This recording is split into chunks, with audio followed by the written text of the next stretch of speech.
Goodbye. Good night and goodbye. Good night and goodbye.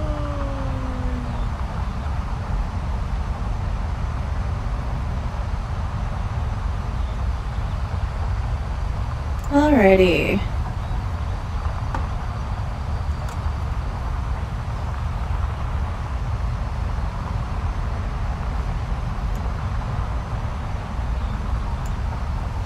I hate that the game won't show when I'm not in it. There we go. That should have helped the overlap there. Hoofda. As you can see, I did it! Off camera. But, let's see. Okay, my frame, my overlay does not show on your end. Okay, so that's a me side only. Currently at 353 frames. Because the solution was Riva Tuner, however you pronounce that. I already had the game open, and it took me twice to get this to work, because when I first installed it and I opened it, nothing happened. So I uninstalled it and I tried other solutions. And then someone's like, it opens in the tray. And I'm like, well, that's stupid. That make no damn sense. So I reinstall it. Follow that direction, and boom. I already had Uru open, and I put it to 30 frames per second. I opened up the window for Uru, and it already throttled my frames. I didn't have to reboot the game, nothing. I'm like, thank you. And boom, first try. Got across. And also, we were terrible platformers when my parents and I played this. Because how in the heck did we not get it the first try? The whole reason I was playing this age first is because I remember how terrible the platforming was. But I've put the frames back up for now. If I have to turn Riva Tuner back on, I know how to do it now. Yay!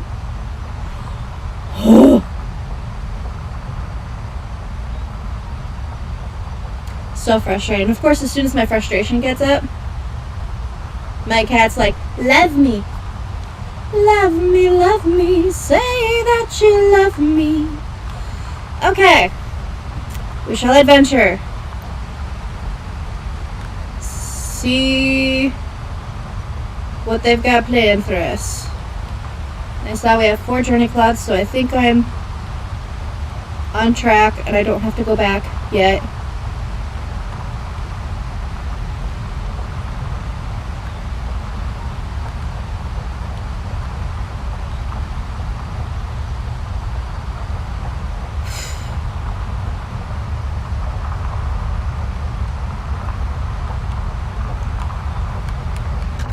I say, you better open.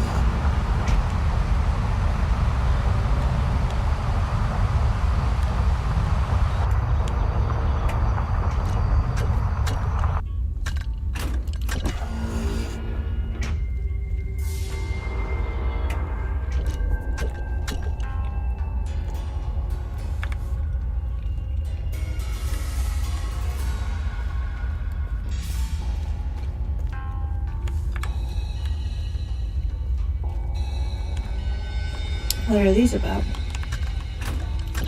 I guess they're just lights?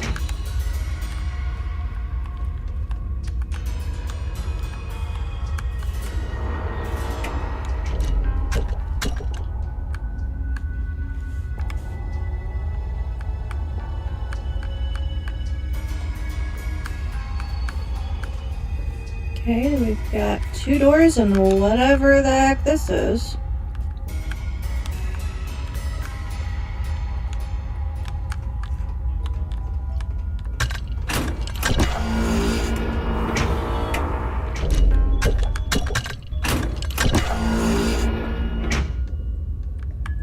Oh look, another face.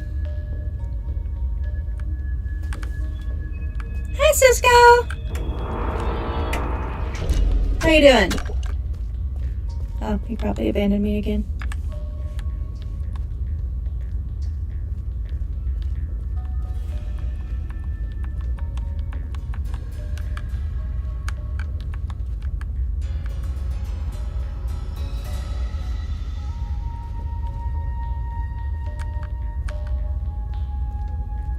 What's down here? What is the point of that?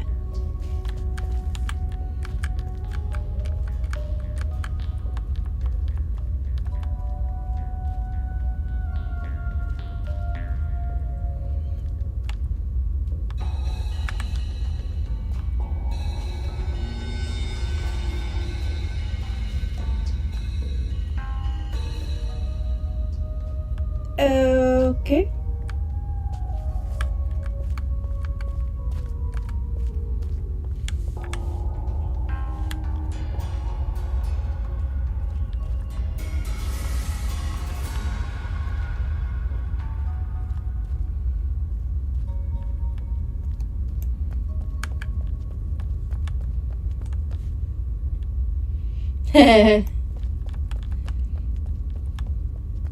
I mean, I also didn't give a whole lot of lead time as far as me starting the stream. I'm just like, you know what? We're just gonna get everything set up and go live ASAP. I've got coffee, I've got water. I forgot to put my snackies in a bowl so they're quieter. Okay, maybe this door was just open because I happened to be there. Cool beans.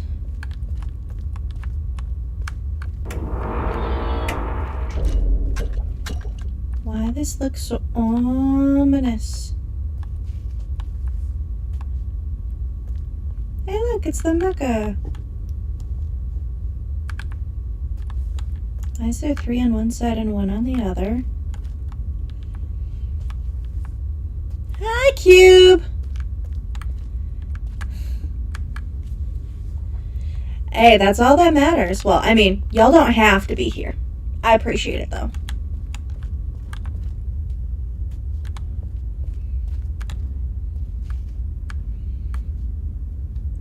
What's this?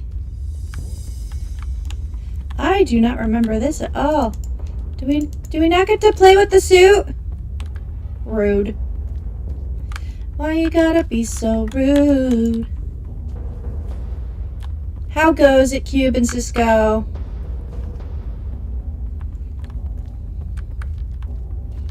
Fuss is dust. I guess that's just where another display would be. Okie dokie.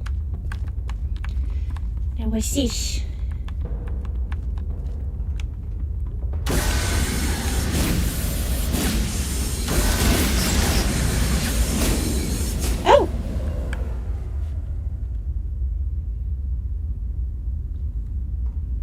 Oh!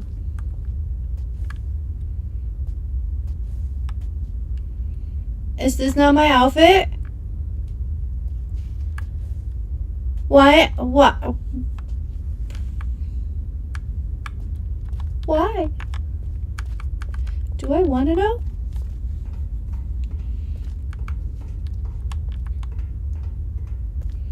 Not as annoying as trying to figure out how to jump on a rock. For 3 hours.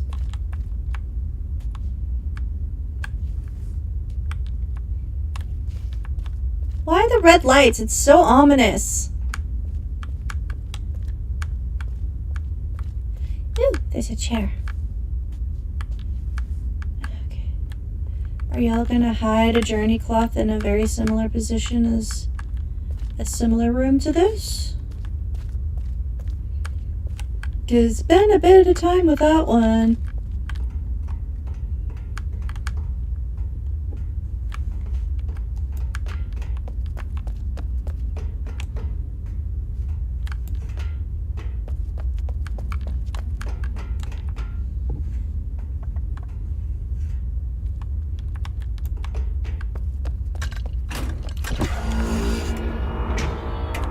No, I'm not ready to walk through any doors yet.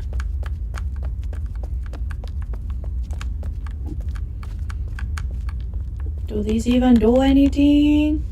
No?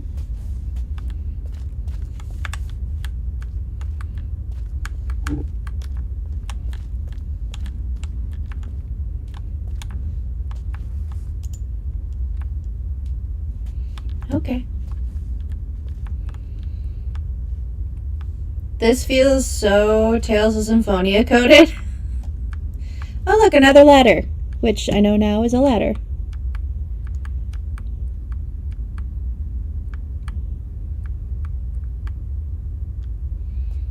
But, like, why?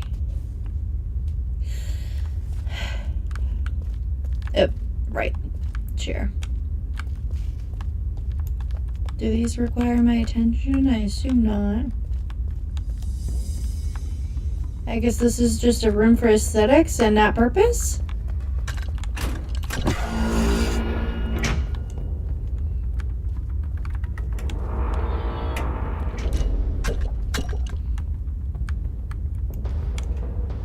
Did I just go full fucking circle?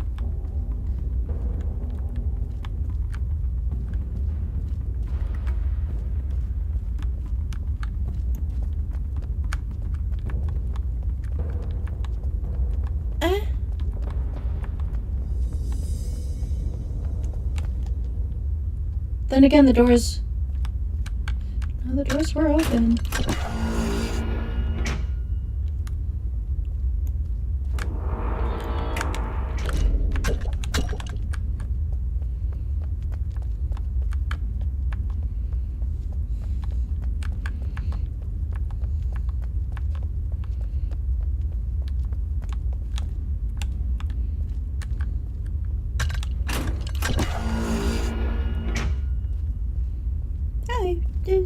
Okay, different room.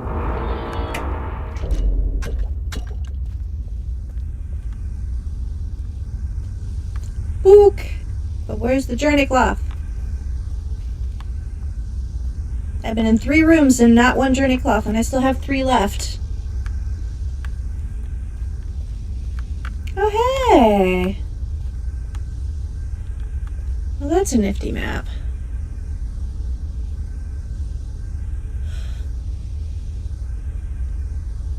So this is where we got the suit. So it looks like there's 2 of those. And I guess this is the room we're in now. And then that other room we were in.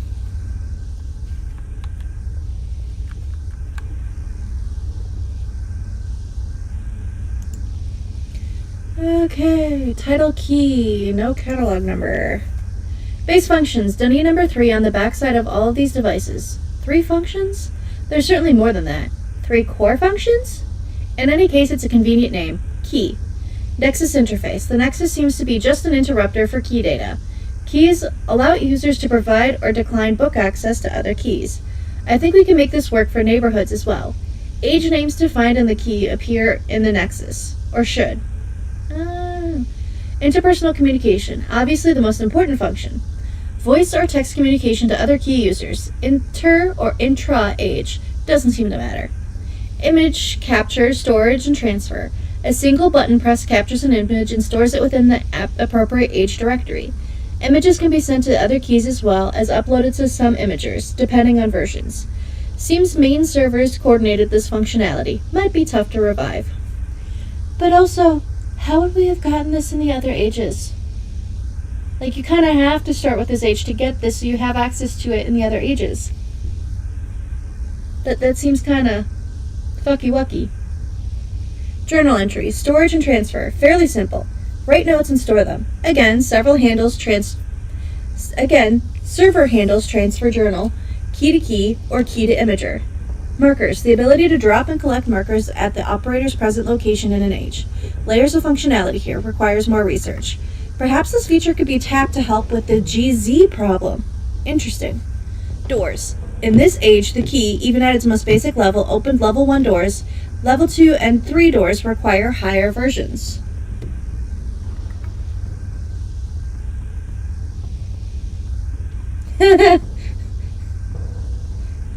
Right?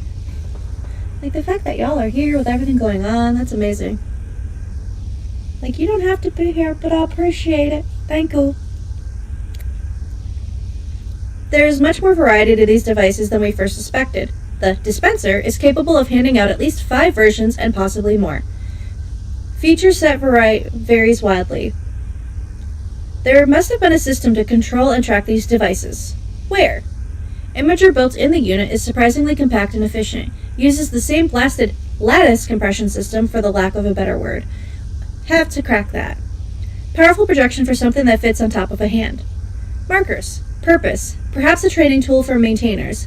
Makers could be set up and recruits and or lower ranks run through the course. Interface. Keys interact with markers in 3 ways. Team capture. Once all markers are placed, there are 2 teams that can collect markers. The key registers the maker to the respective team. Markers can vanish after a time limit or after all have been registered. Markers must be in the same age. Test. Can markers be reset? Hold. Again, 2 teams. Markers only vanish after a preset time limit has expired. Markers do not disappear upon being activated, although servers keeps track of what team is holding it. Server summarizes team holding most marker. At the end of the time limit, markers must be in the same age. Single capture. Only one individual key can register markers. Markers also carry text. Entire marker set can be sent via key to another key anywhere in the system. Markers can be placed in any age. Markers themselves seem identical to those produced by the Great Zero. In fact, I'm positive the same technology is being used, if not the Great Zero itself. It's possible the keys are communicating with the Zero itself and writing these markers anywhere they are registered. Problem with that theory: maintainers, markers, etc. Key registration. Key tracks of other keys on level 3s. Intra-age. Any other key within the age is logged and displayed. Key to key. Any individual key can be registered for specific tracking. As a result, no matter where the key is, journals, photos, etc. can be sent and communication can occur. Perhaps this was used for temporary, semi-permanent team missions. For our purposes, a friends list. Groups. The key also recognizes groups, somehow related to the Nexus. Seems possible, if properly configured, to support neighborhood lists with this function.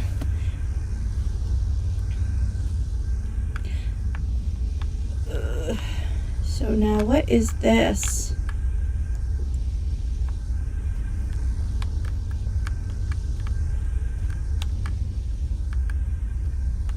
This is that. Okay. So what is that?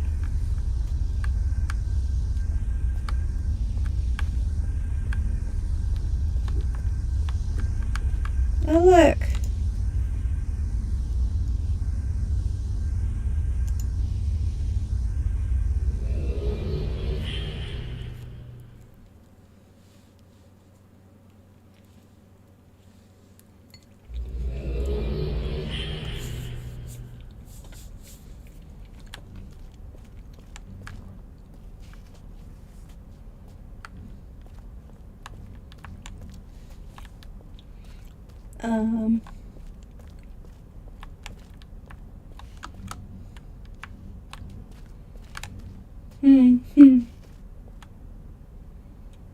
Very pretty. Probably shouldn't have done that. Okay. I love looking at this, and having been briefly on Moolah. Wait, I have it writing somewhere? Nope, it just... Okay, Dan. It keeps showing... Well, I guess y'all get to see me jump now.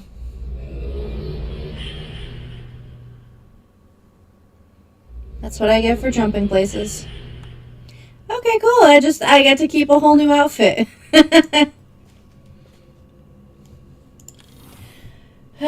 At least it's a single jump. It just takes a while for the thing to rotate around.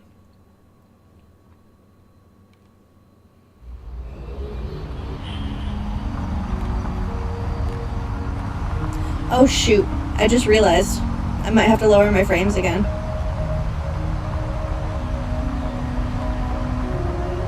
Uh-oh. Let's give it one test shot.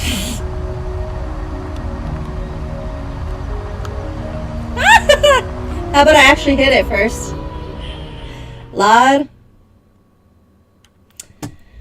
I'm being watched, so now I can't do it. I did it on the first try, I promise. Ah! Go me.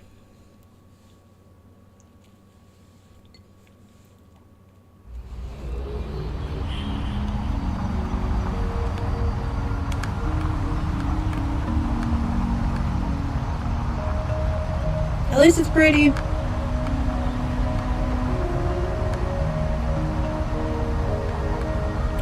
Yeah. It looks like I hit it, so I didn't fall through it. We shall see. If not, I know how to fix it. And that's staying on there permanently. I have never heard of too many frames being a problem.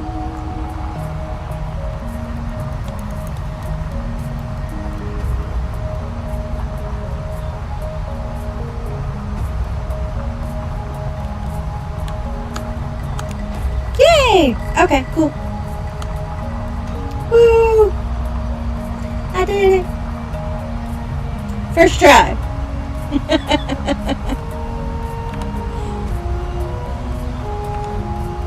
It's just that rock that has the problem. And apparently later on in the game, in one of the DLCs, same problem. I've been told that I'll know it when I see it.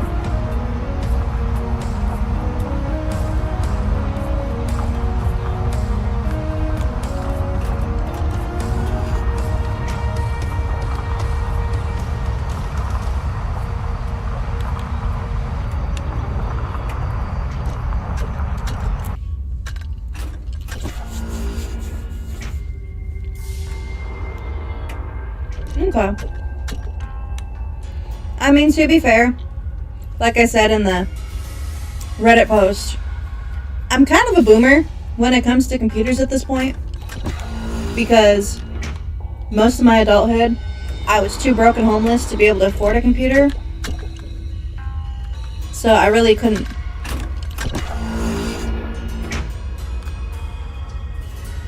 I didn't get the chance to learn as they grew. So I know nothing, Jon Snow.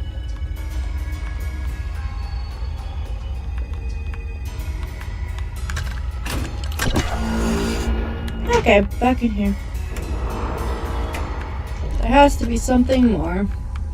And we will not click the tablet. But how do we go down?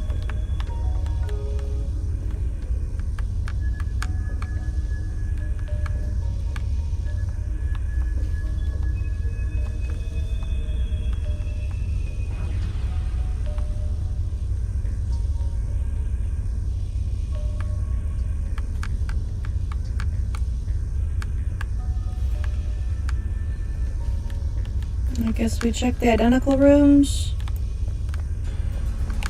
Make sure this is the same room I was actually in. There's no way they're gonna have, like, identical stuff in both.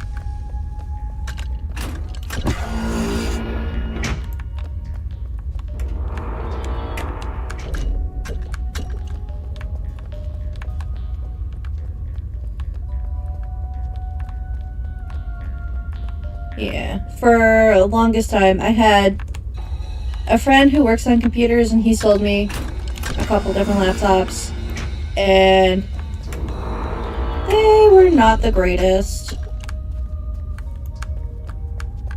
Okay.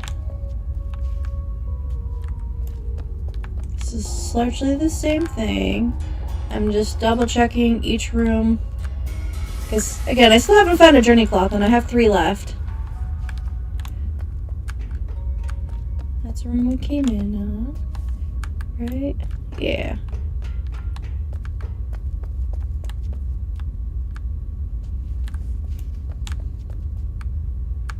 Yep, this is a different room.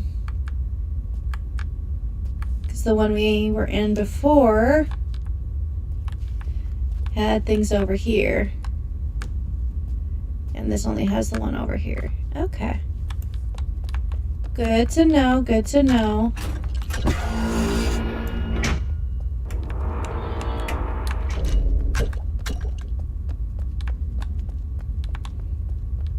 Running laps.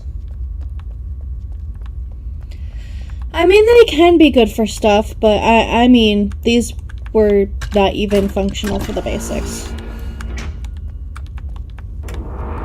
Aha! Oh. This is ominous as fuck.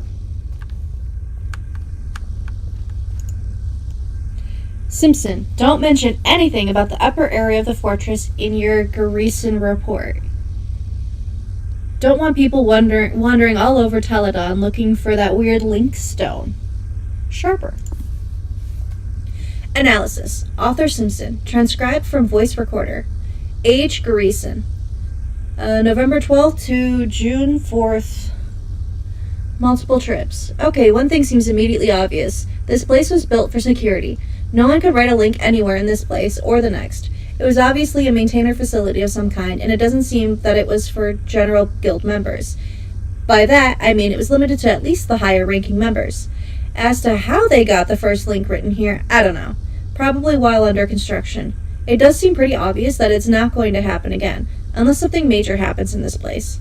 I should say that Kodama has some theories about the age that have held up so far. May have been that special forces of a sort for the maintainers.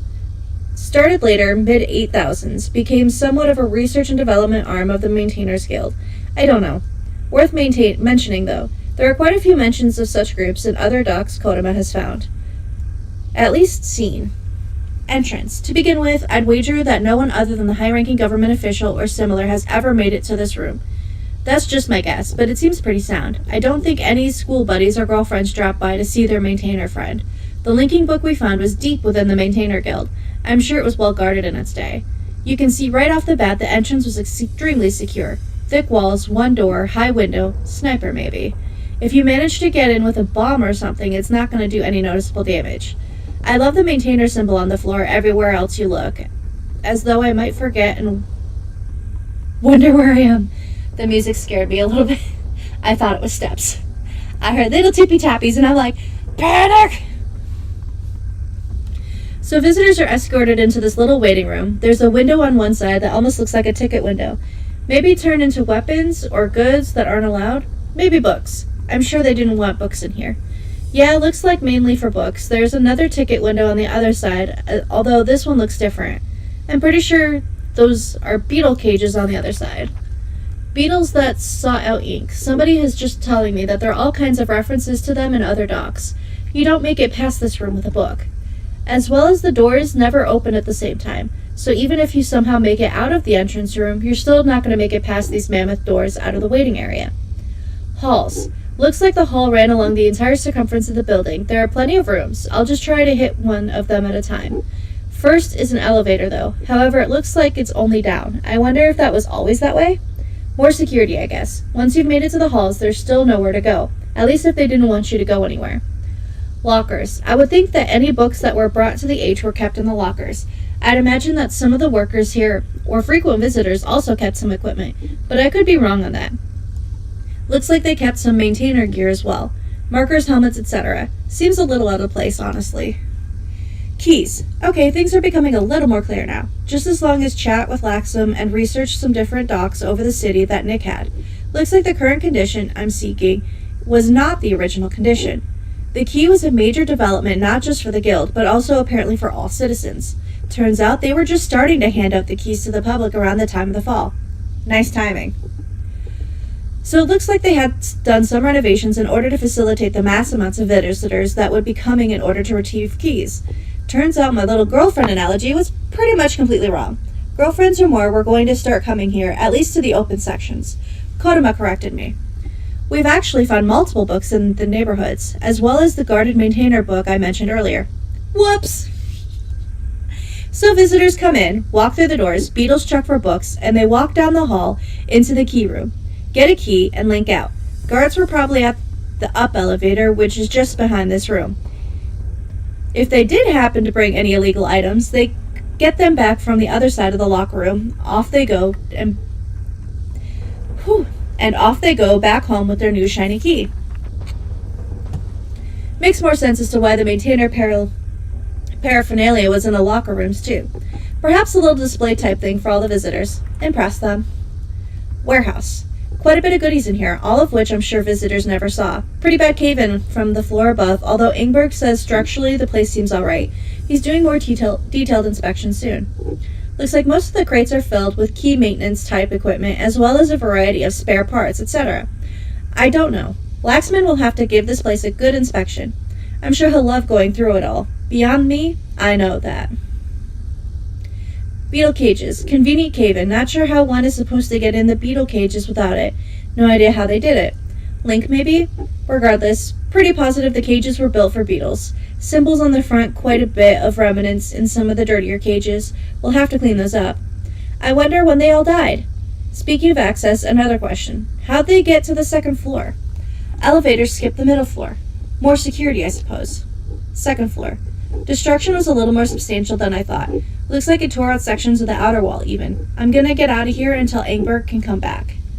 Been a few days, but I'm back. I'm now expert, so I guess I have to trust Engberg, but he says the whole thing is one of the most solid, heavy pieces of construction he's ever seen. It's safe, he assures me. If I die here and someone retrieves this recording, please sue him for me. Second floor looks similar to the first. Outer hall and number of rooms. Have to remember that very few people probably ever walk these halls. There is no access via elevators, stairs, anything to get here. I assume it had to be done via linking book, which is probably somewhere in the city. I suppose there could be a way to stop those elevators in the middle floor, but I doubt it. Regardless, this floor is extremely secure. Book access only, I'm guessing. Guard lounge. Next to the observation room. At least that's what I assume it was. It's what looks like a guard lounge. Looks like they stayed here large amounts of time. There are beds here, as well as couches. I assume these guys manned the window observation post while visitors were coming in. More lockers. Similar to the set downstairs, although these are manned with some heavy equipment. I'm sure Watson will want to see this stuff and keep it locked up as well. I'm not even going to go into detail about it here. Laxman says Laxman can write all about this stuff in a later report. I'll say I didn't know that Dunny had these kinds of technology. Gear room. Now I see why this floor is so secure. Looks like the whole power structure for this building is here. Amazing construction. The entire building looks like it had been powered from some underground water source and caused it to turn. They implemented a gear that would grab onto the teeth of the ground outside and provide them a power source as well. Talk about killing two birds with one stone. Pretty amazing. Double audio.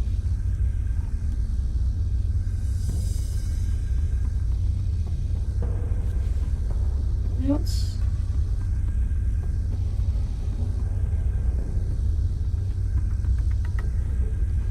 Why does nobody tell me these things?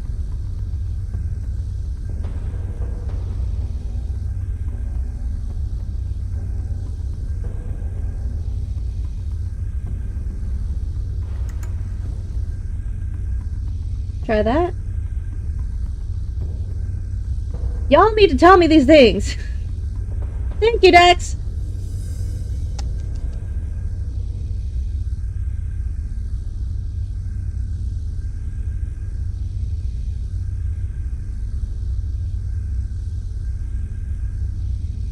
The weird part is I haven't touched any of the audio in OBS. I don't know.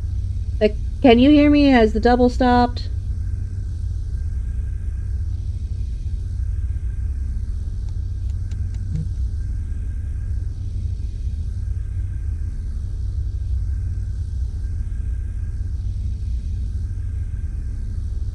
Doobie doobie doo. Yay, nay. I'm wondering if you can't hear me, which is why no one's chatting.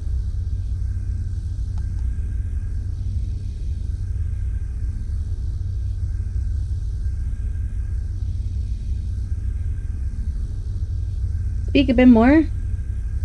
So either you can hear me or you can't. I don't know. I muted the global mic aux. So only the active audio capture is going.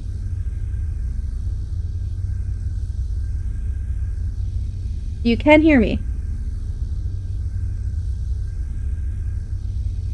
Okay.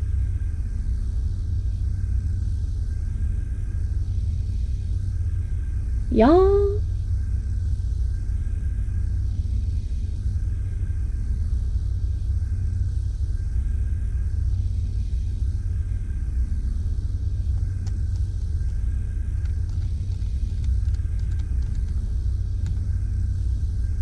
Okay. Okay, thank you, Cube.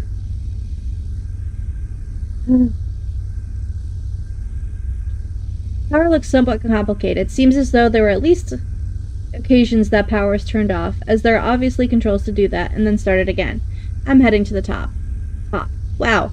I thought this building was big, and the main portion is absolutely giant, and rotating too, of course. I'm overcome with the amount of work put into this place just for security. It's everywhere. Almost comical picturing government officials walking the same paths I am. Amazing. To get to the other side, looks like one had to cross the bridge to the rock pinnacle, the first place since we've arrived that we're able to save a link. And it's not big. And there's a massive structure facing you, and if you did... Pretty funny to try and picture an army invading, all of them bunched up with this stone, waiting for these bridges to rotate. What the... My gosh. The creatures, these things are something out of a horror movie. I've been up here a little while and didn't see them often, but when I do, they're scaring me to death. I'm beginning to understand the fences and structures a little better. Perhaps some of them were designed to keep creatures out more than they keep visitors in. Don't hang out in the woods unless you have a big gun. Well, that's nervous. Another bridge to reach the main portion of this place. More security. I will say that the platform between the bridges seems to have eroded. At one time, crossing the bridges was probably a security feature to ensure manageable groups would approach the larger building one at a time. But I would wager it was still a lot easier than it is now. The erosion of the platform between the bridges has made it a little rougher. I suppose the maintainers would like it even more in its current condition. Mudrooms. Scurzy? Scurzy what?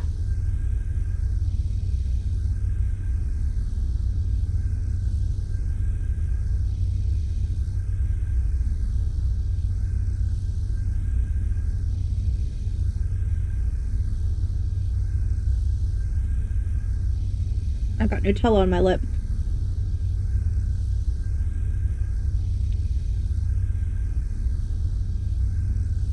What's up, Cube? Like scary Scurzy or excuse me Scurzy?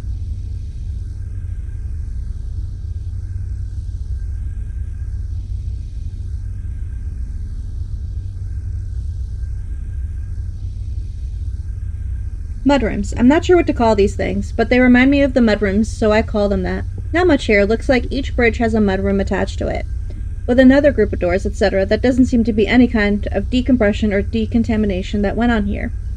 Really, they seem to be nothing more than another spot for another set of doors. Another security location.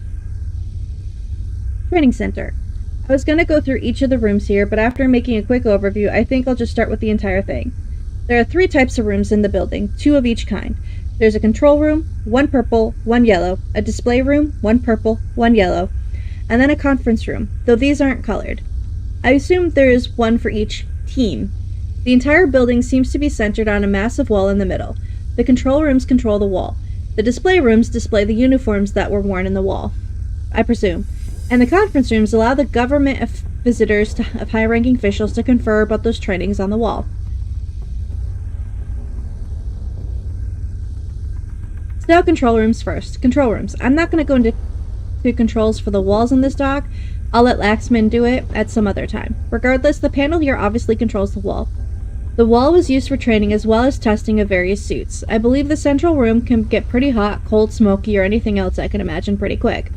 It was a competition. Whoever could get to the top quickest, teams would set up obstacles and members would race. There is a side tunnel that provides access to the display rooms from the control room. Display rooms. Not sure that these were originally display rooms, or maybe they were. Either way, there's quite a few old maintainer suits in here. There's also the latest maintainer suit, or skin here. I guess I should say the machine put on the latest maintainer suit is in here. Now that we've had some time to look at this, it's incredible. We're talking about a suit that was skin tight and had linking abilities, etc. built in. Linking abilities?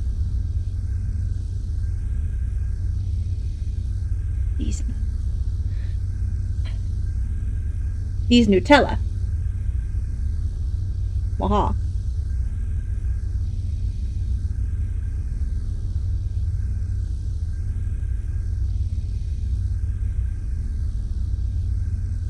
Now that we've had some time to look at this, it's incredible. We're talking about a suit that, oh, skin tight.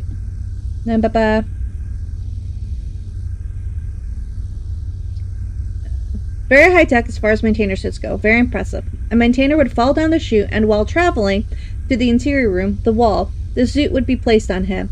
I'm begging to try this thing, but DRC is insistent no one does. Laxman has someone on it. Trying to figure out more. I'm first when they do. I think these rooms could basically be described as team locker rooms. Conference rooms.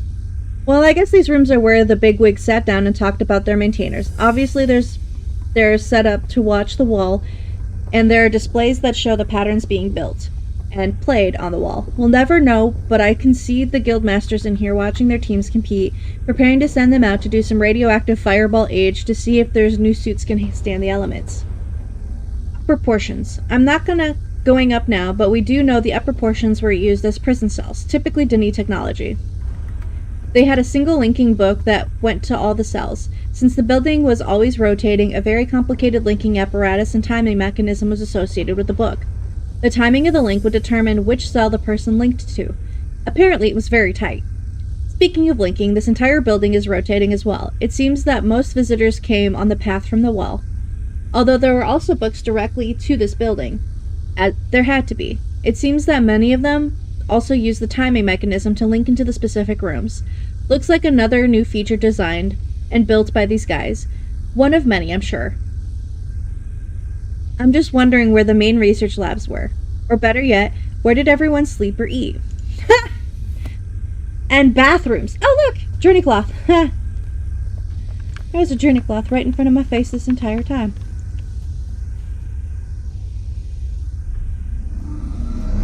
Who left?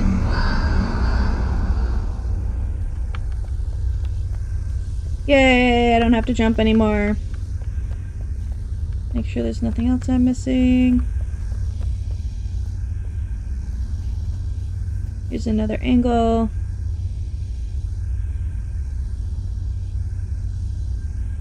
Obviously have to get down there somehow. But also linking abilities? What do you mean linking abilities? How do we access the linking abilities?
I don't want it to take my suit off.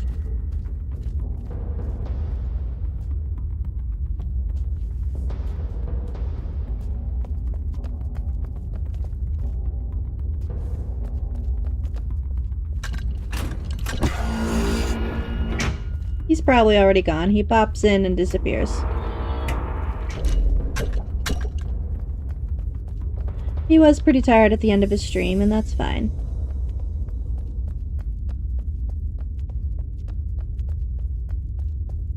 Okay, they said there was a down. Where's the down? Or up, or what have you. I might need to reread it.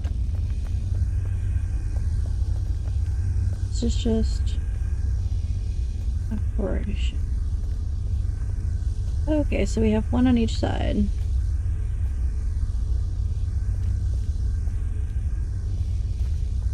There's a clue in here. Where to go?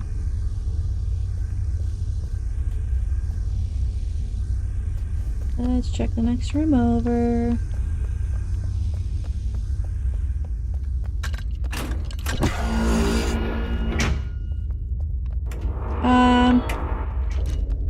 I don't think I spoke to Vox the other day. I know I yelled at him in Dexter's chat today.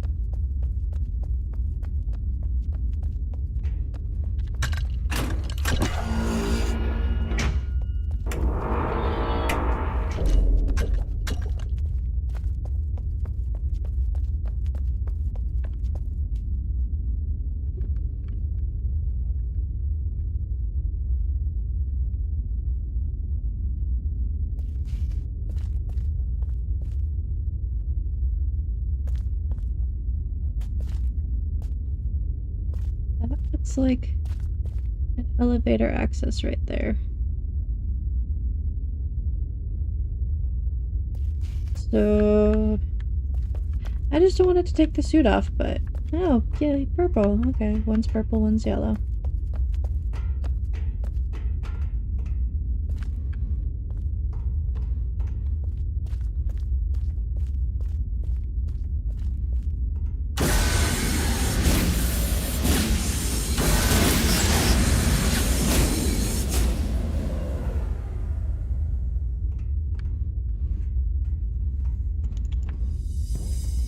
But how do I make it go down?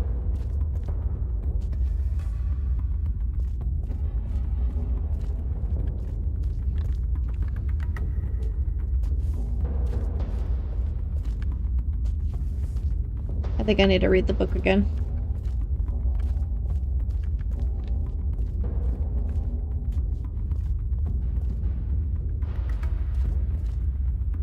I yelled at Vox in Dexter's chat, but that's about the only talking I've done with him.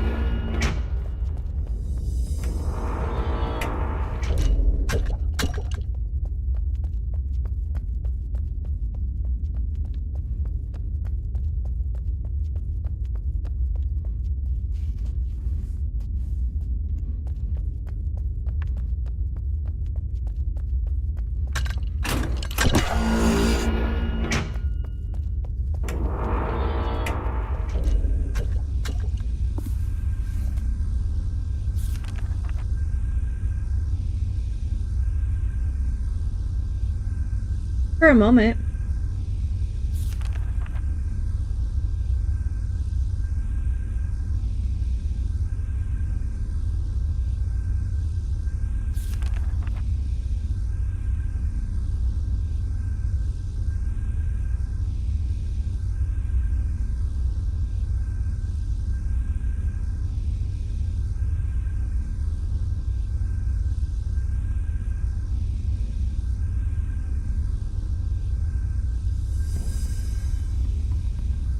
Okay, control room, purple and yellow. Display room, purple, yellow.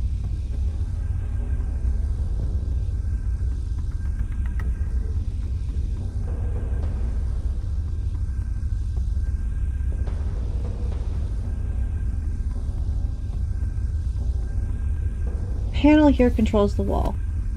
What do you mean the panel controls the wall? I didn't see a panel.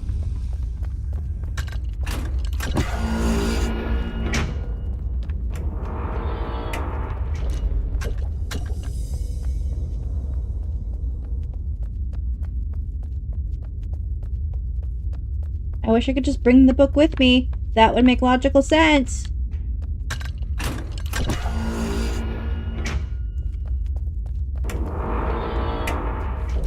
I did not see a single...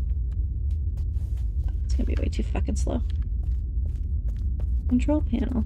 What the hell?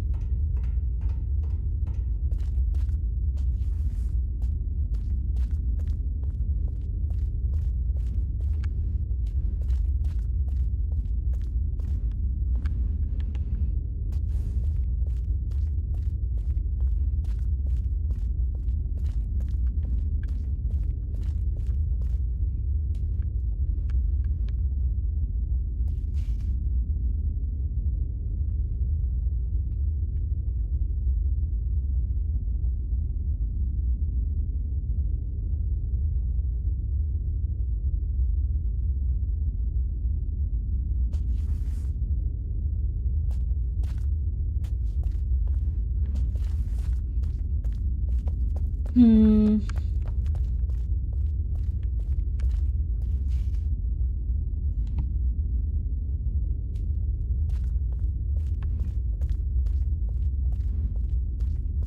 This whole room seems to do nothing.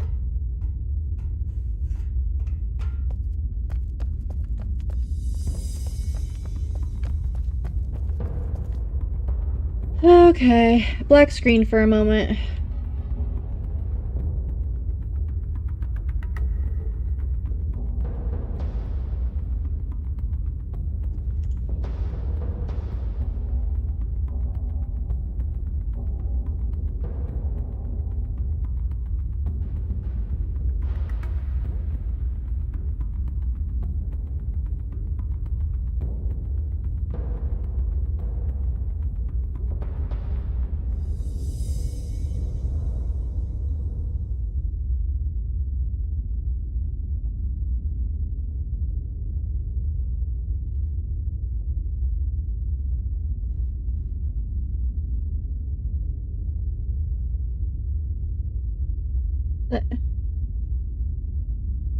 What?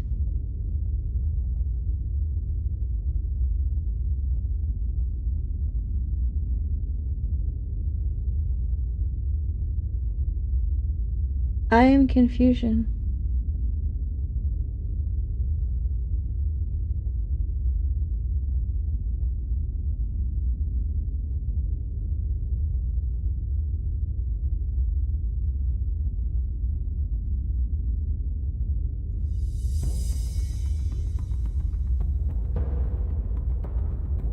Why is my phone going crazy?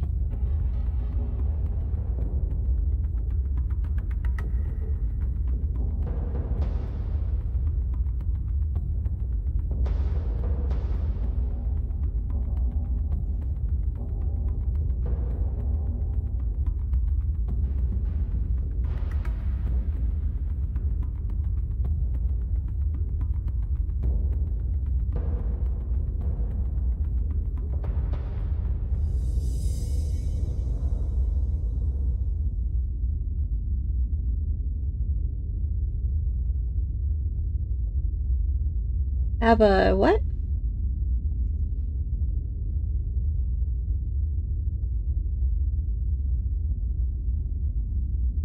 Hold up. I'm looking at the hints right now because I'm like, what is there to do? And they're like, there's nothing else to do. You have to go here. Hold up. There's no way.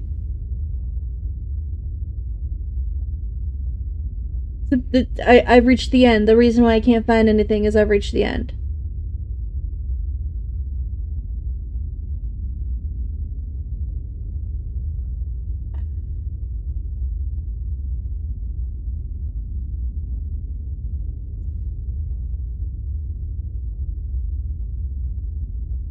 Apparently you have to go to a prison area to get the rest of the journey clause, and it's not even connected to the rest of the stage.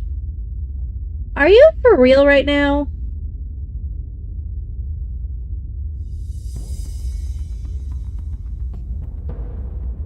Who, like, show me where, other than, like,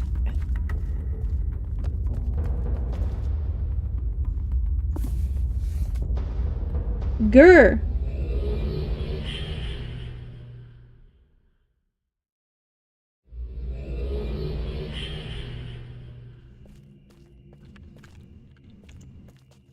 I'll find then. What?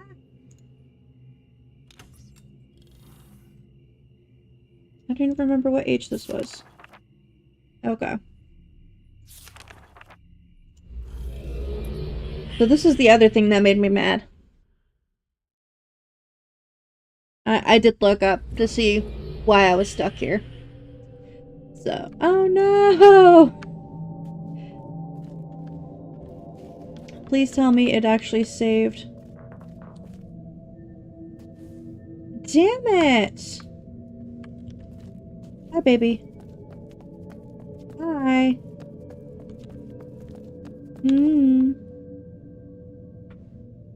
Oh.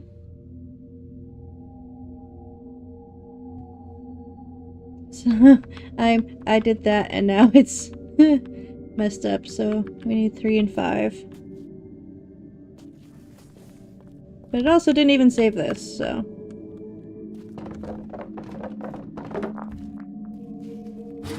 That's annoying.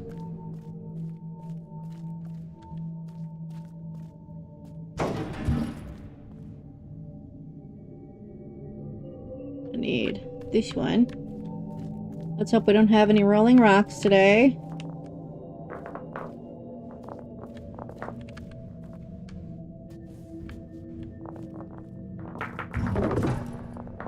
Nope, we do.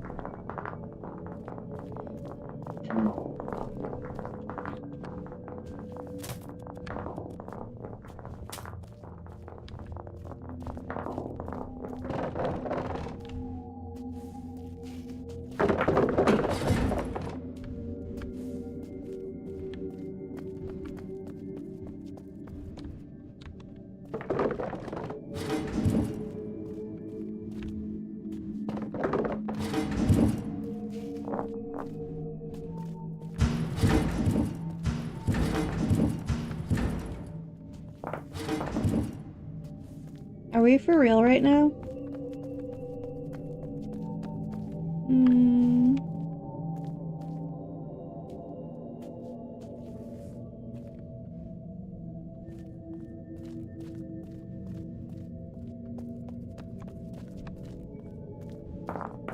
Did I break this? Meow. I'm gonna move my food because I have a feeling she's gonna keep yelling at me and then get frustrated with me and jump up here. Especially because I'm frustrated right now, and every time I'm frustrated, she does this. It is 1, 3, and 5. Well, it was 1, 3, and 5. And now it's 3 and 5, yes? 1, 2, 3, 4, 5. So why no work?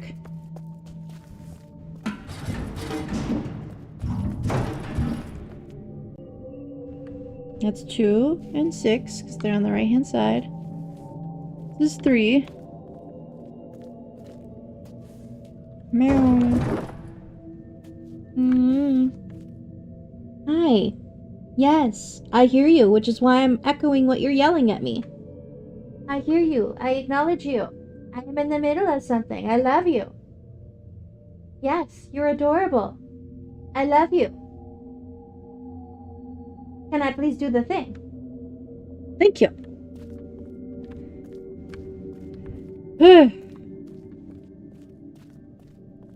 She's gonna jump up here, I know it.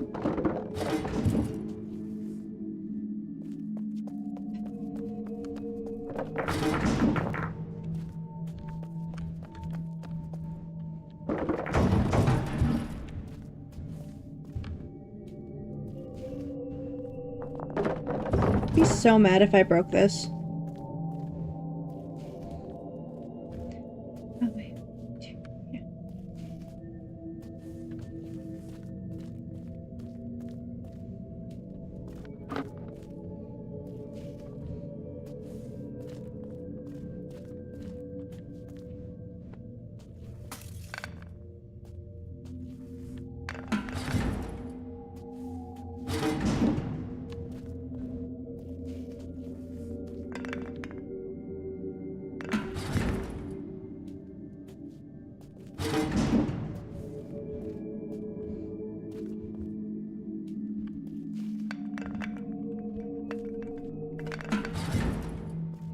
Not even opening the gate. Why?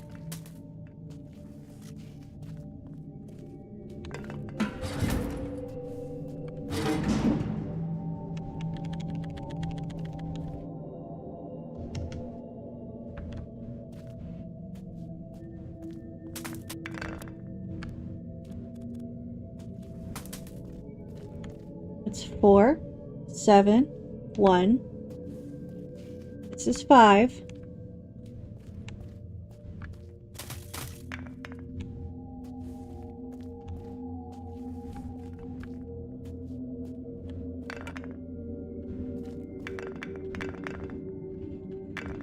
Oh, this game is so broken. And I fell through the freaking floor.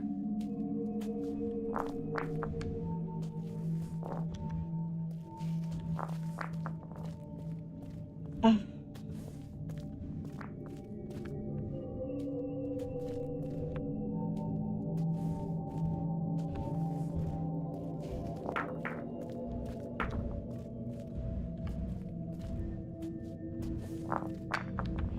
The no-clip issues are getting very, very irritating.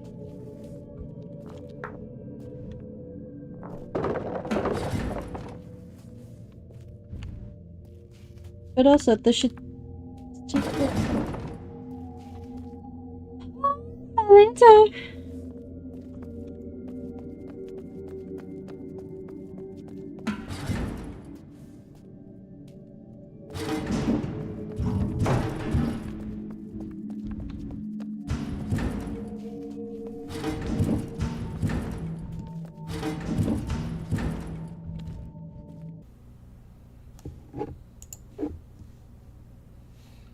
Okay.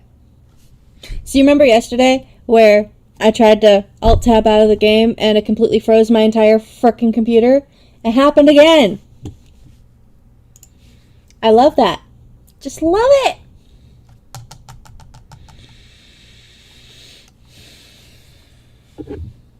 I can't... I have too much stuff on my desk. I can't see anything. Okay, before I even try to open the game right now.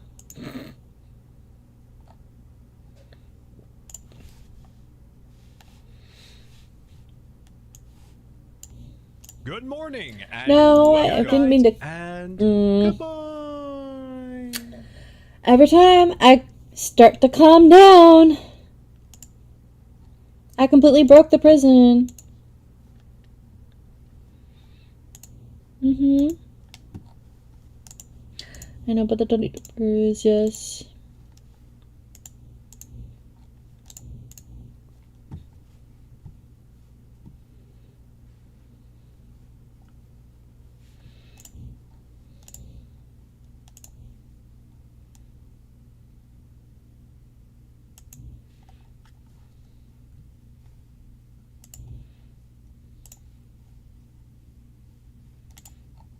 I'm just double checking myself because literally I solved this, but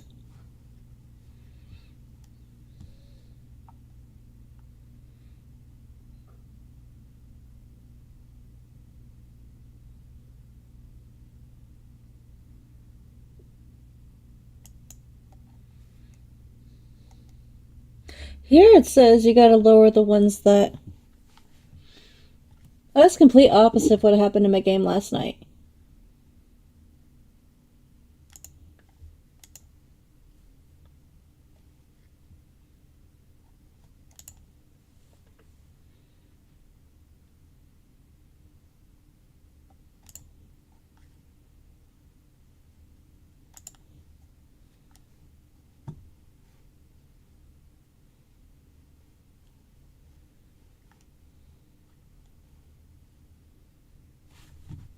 Let's try it, I guess.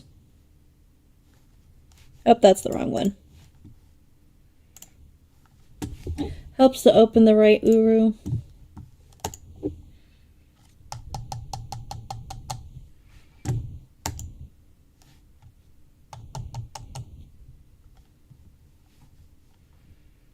I need some Screamo metal right now. I am all the rage.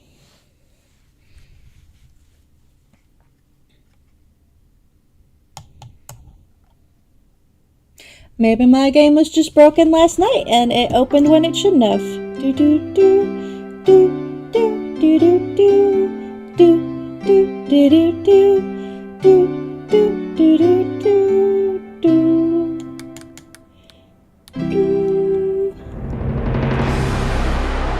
Oh, I don't even have the YouTube studio up. Oh well, whatever.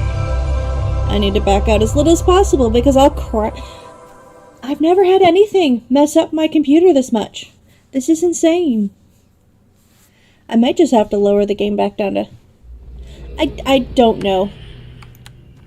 I doubt I've lost progress because well, obviously I didn't lose too much progress because look, I'm still in the maintainer suit. But like...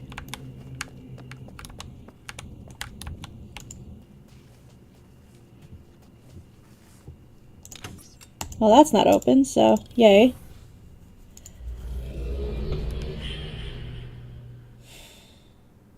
So according to the hints, you're not supposed to drop the plates of the lowered picture. So, but also, these things were not where I left them when I left this age, so that's annoying. So we'll just do... Am I gonna still fall through the floor? Yep, I'm still falling through the floor. Okay, so we put them on every plate but 1, or but 3 and 5. So we'll put it here on 1. And 7.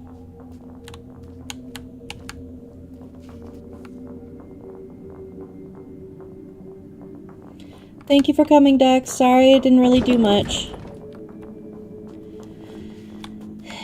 This is what I get for playing vintage games. I should have just watched someone else's Let's Play.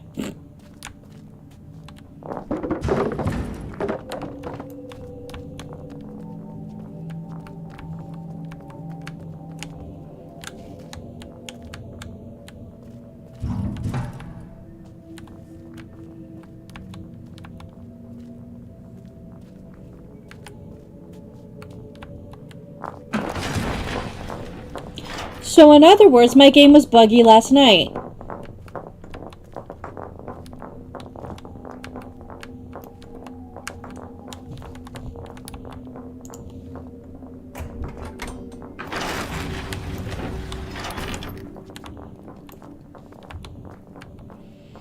Back through the sewers we go.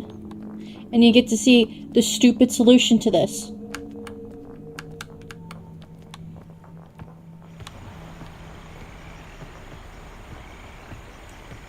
I apparently can't run down the stairs. So as a reminder, you see this lever here? It no work, right?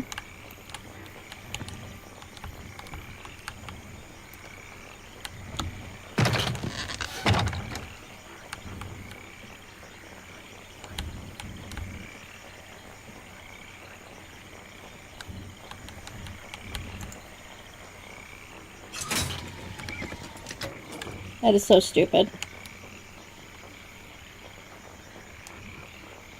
I know nothing about virtual machines. And that's definitely not come up in any of the Uru discussions, so I have zero clue.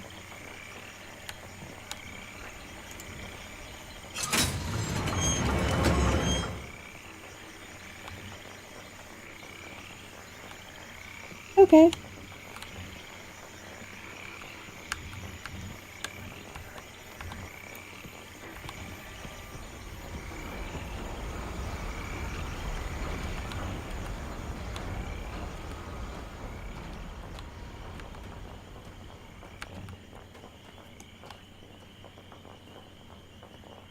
Interesting.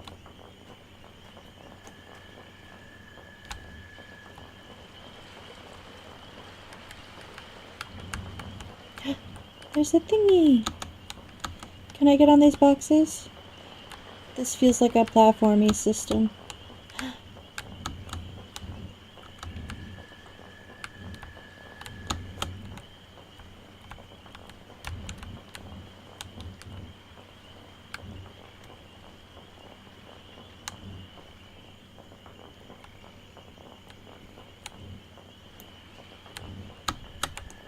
Yeah, I did it! Okay, I have only 2 left here.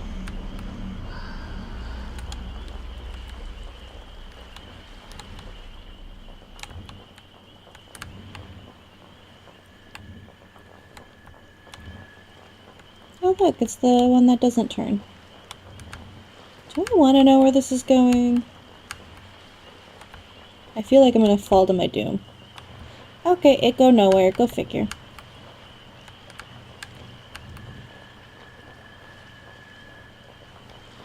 I don't think I can jump to reach that, so... Okay. Let's see what's in here.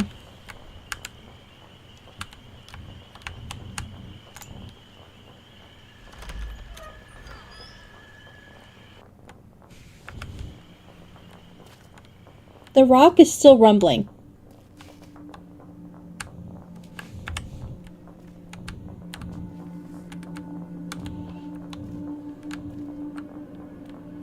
Ooh.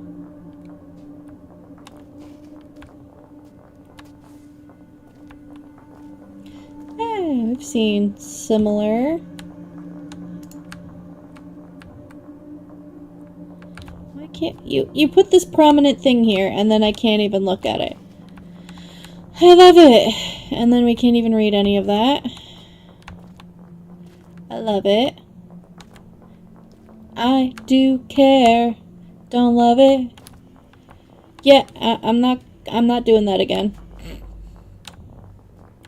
Even though I'm in a better spot than the last time, but still.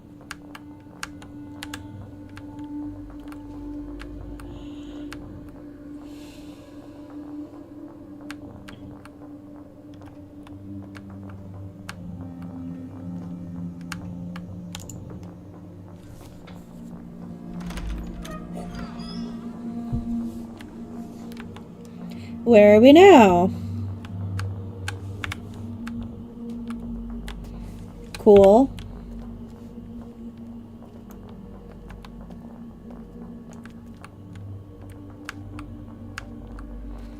Ooh. That means I only have one left. Yay! Fastas. Oh, it's the journey door. Okay, cool.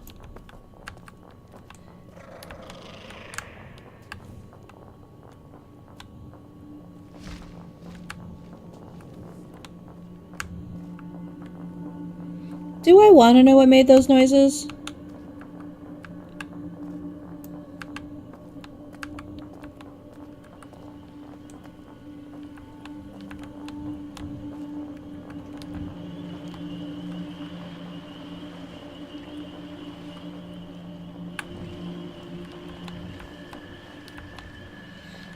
Still no worky.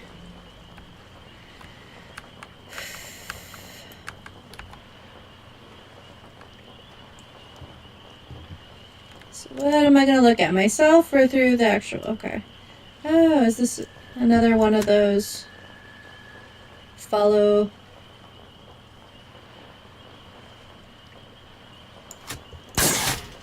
Oh. Am I supposed to shoot something? That makes me nervous.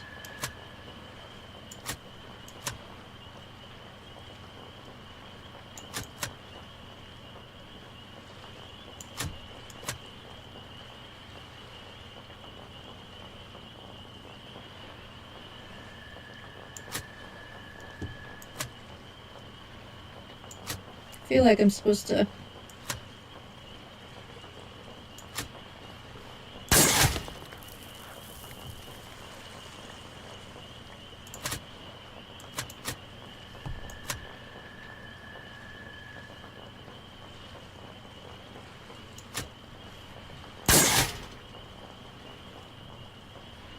Maybe.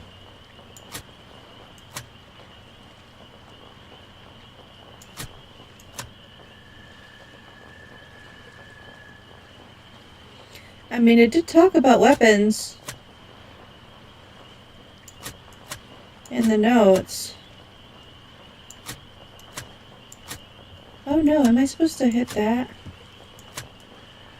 I hope I'm not supposed to hit that. That seems mean.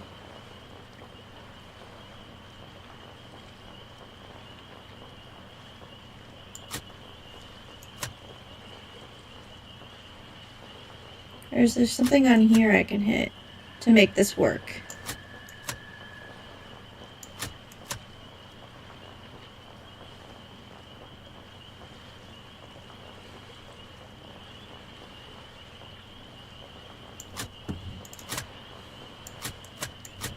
But the fact that its speed goes about the same pace as the flying thing, that has me nervous.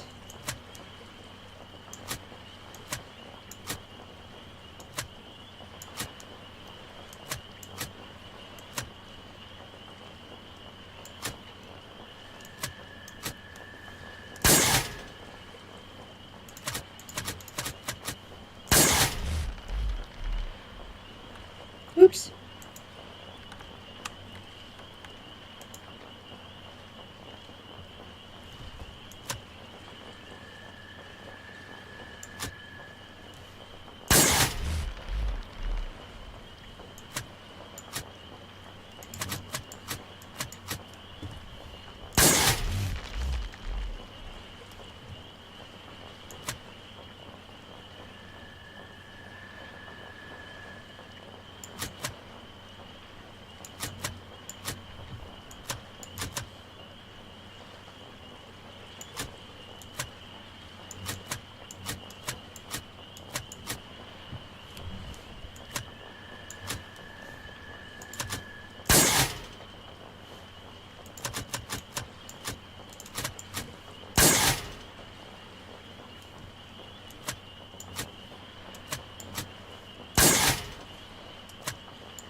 That has me concerned.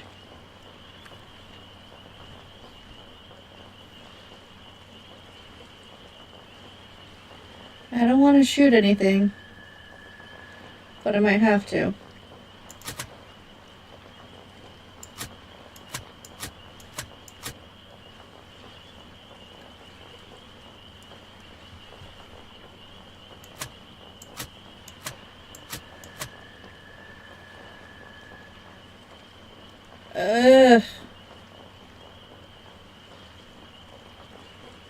Unless I'm supposed to shoot the mushrooms.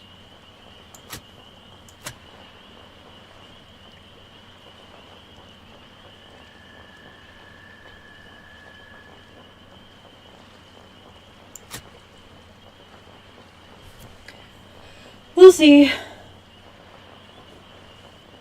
Let it circle back around again.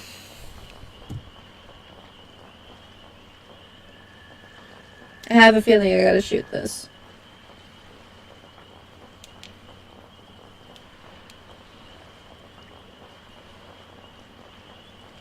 I don't wanna.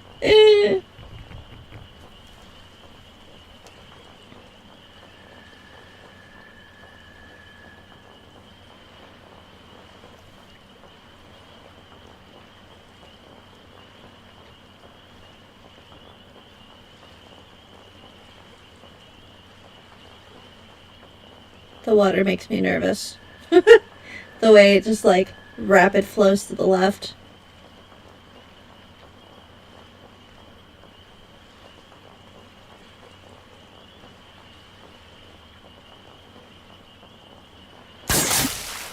Woo!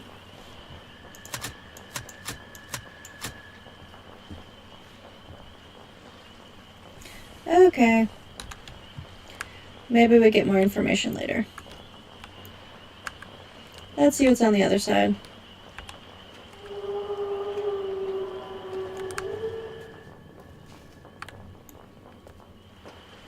Oh shit!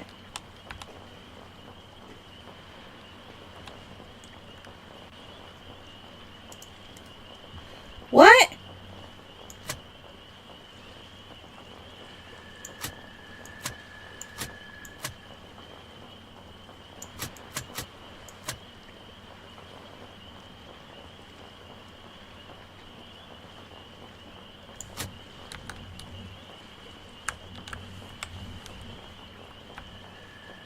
Wait. Hold the feckin' phone.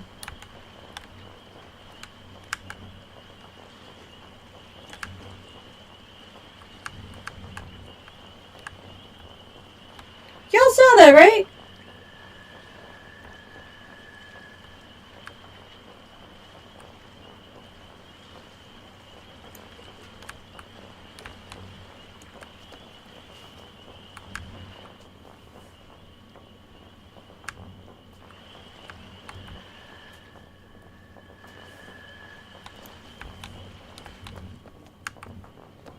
Was I supposed to shoot the water this whole time?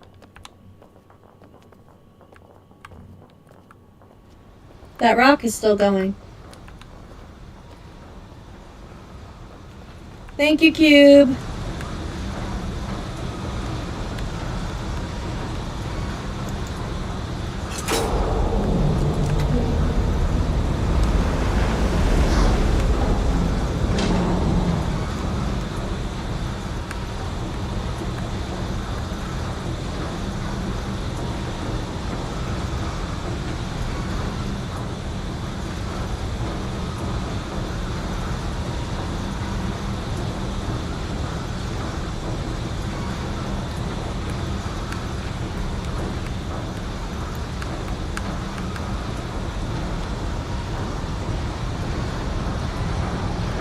I'm on the other side of the broken...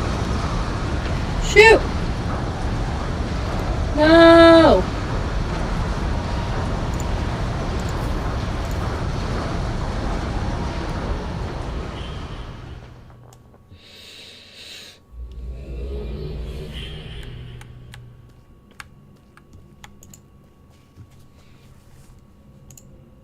I thought End of Ages' breaks were frustrating.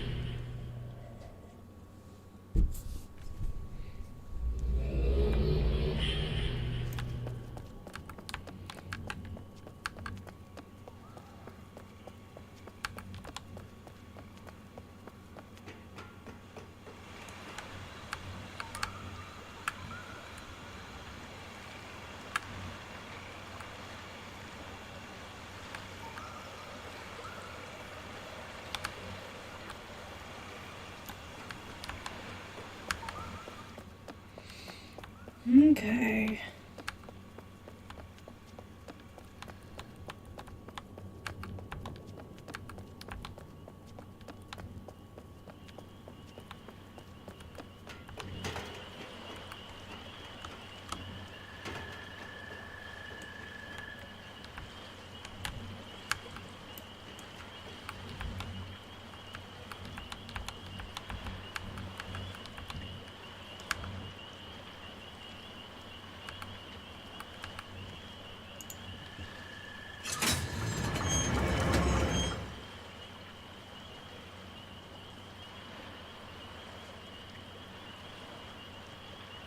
I'm assuming that's some sort of feeder. I have no clue.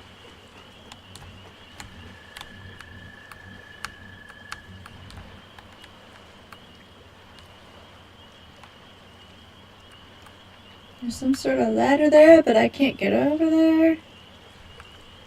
There's a ladder there, but I can't get there.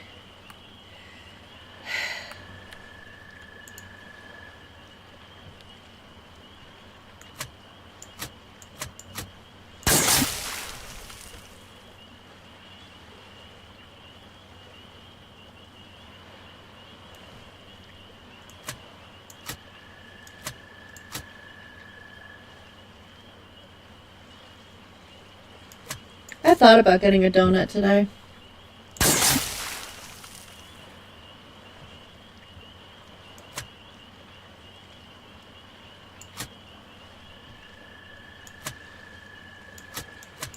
Can I shoot the tank?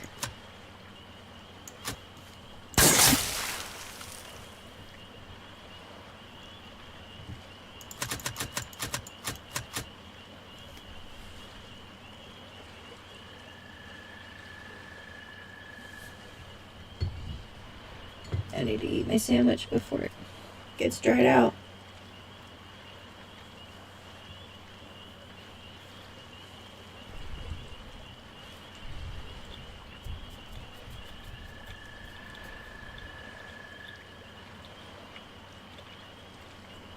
Could you imagine having your face pushed up against this and you gotta like hit the buttons down here to move it around? And then you gotta hit the button by your forehead to fire.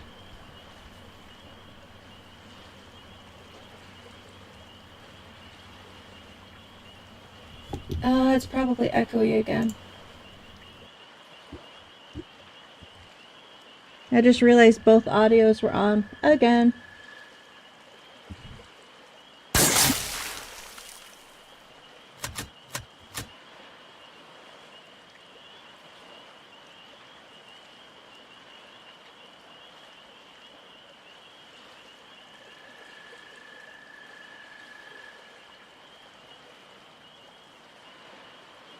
Mm.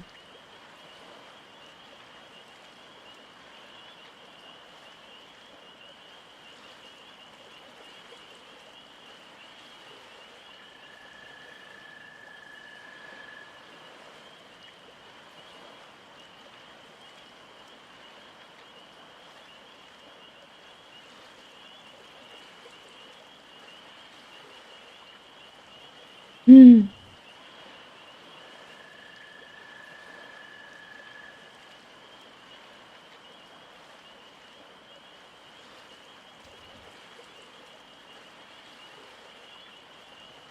I might just have to pull out my laptop, since Uber likes to crash on me so much.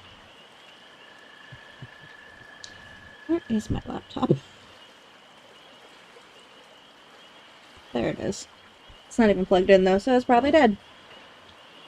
That way I could pull up the UHS separately, which would mean I'd have to move all this stuff out of the way. Maybe next stream.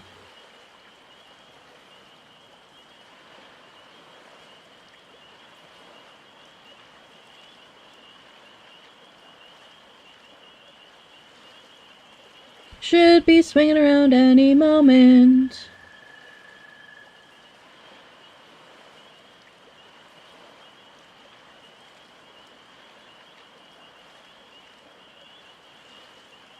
And it feels off to be trying to kill something in a game series that has so little life in it.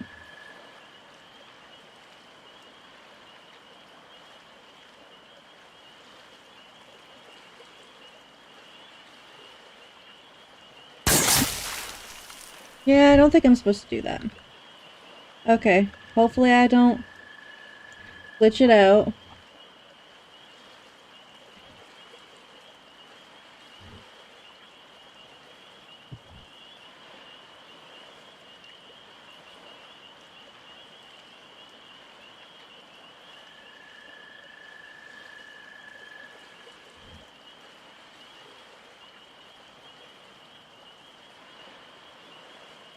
The hint system is not very helpful. It's like, okay, after you get out of the prison, boom.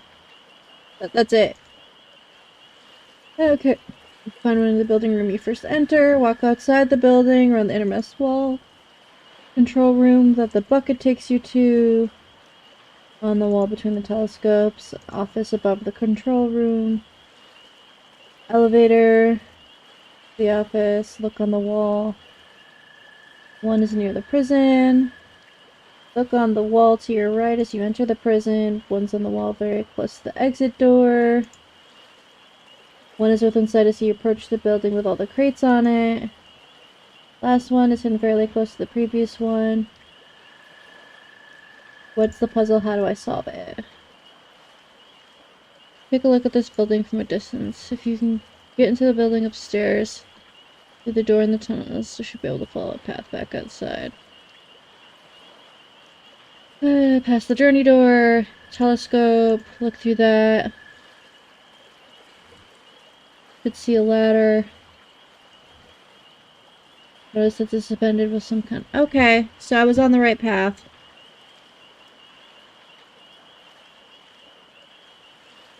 I just was aiming for the wrong thing.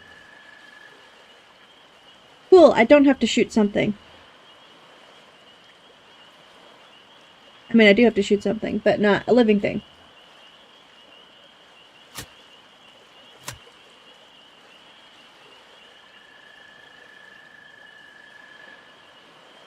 There's some sort of pulley I need to shoot. I don't see a pulley. I guess I gotta shoot the rocks.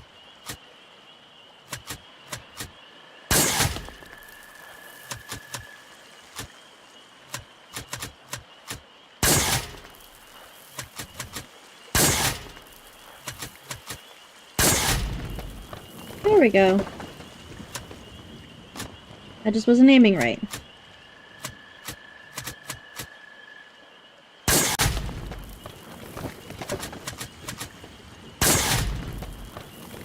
Okay. I was on the right track. I just can't aim to save my life. Cool beans. That makes me feel better.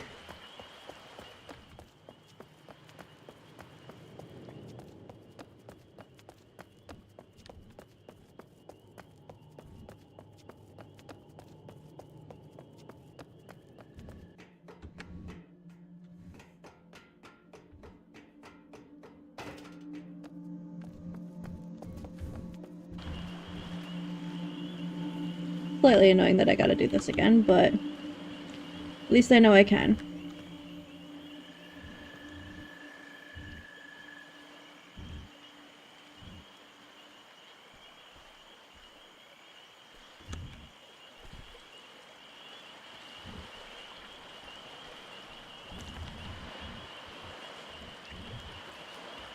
Yay!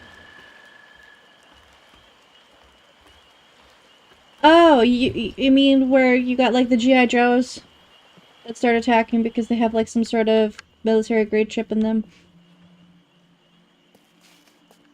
I haven't seen that movie since it came out. I liked it then, but that doesn't mean my taste will be as good now. Yay! I found all the claws. Yay! And I only cheated a little bit. Does that mean I've solved this age, though?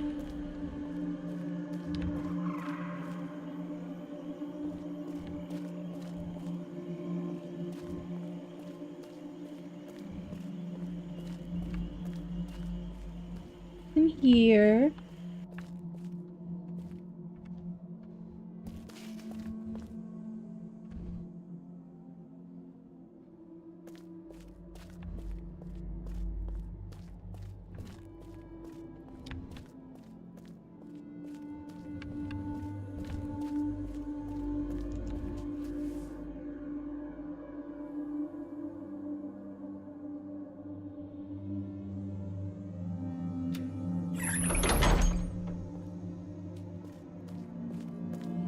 Oh. Okay.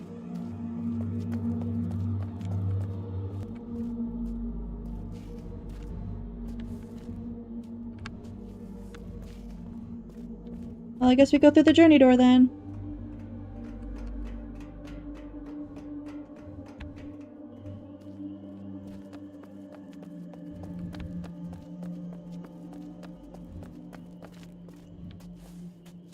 I guess that was everything with Teledon.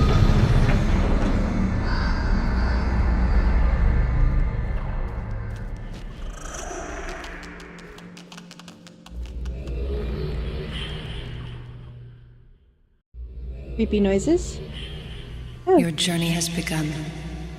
You can't imagine how these small things affect the future, but someday you will return. Many paths have brought me to this place. The path of my great-grandmother, bringer of destruction. The path of my grandfather, the rebuilder of pride. The path of my mother, writer of dreams. And of my father, my dear father, the caretaker of burdens. And I knew that at the end of such great paths must lay a great purpose. I returned to the cleft to find it. Cleft. The fissure in the desert, the wound in the earth, the path to things beneath the surface. It was there I sought to find my purpose. It was from there I came to know the dead underground city of Denis. These Denis people who are now gone came thousands of years ago to the shelter of the cavern to return to leastness. They found solace in their smallness in the dark. And so did I. But light is powerful in the darkness.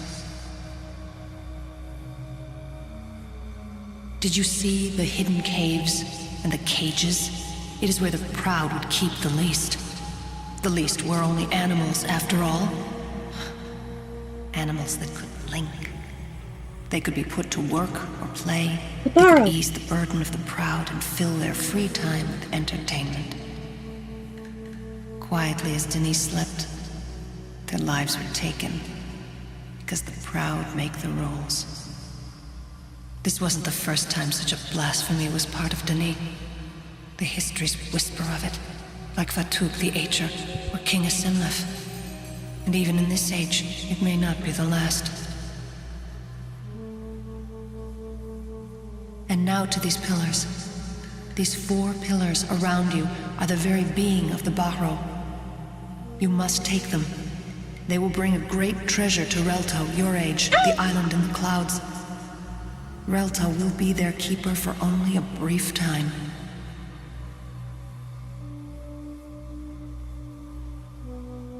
Aha!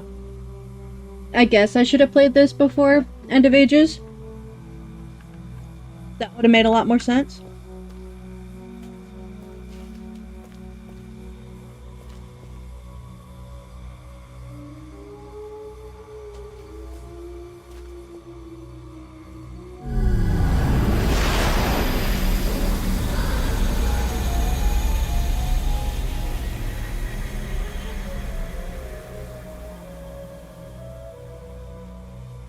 Okay. I felt it'd be more fun to link this way.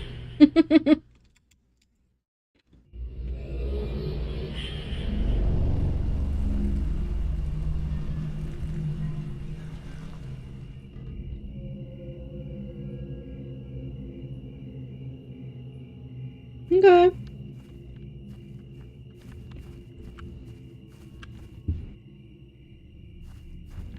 Well, that's one. Let's go to the other one that frustrated me. That I was actually really close to figuring out. I just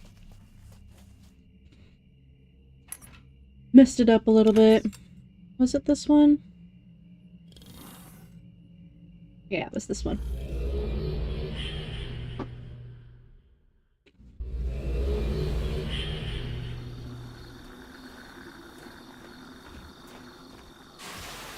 So it's this one.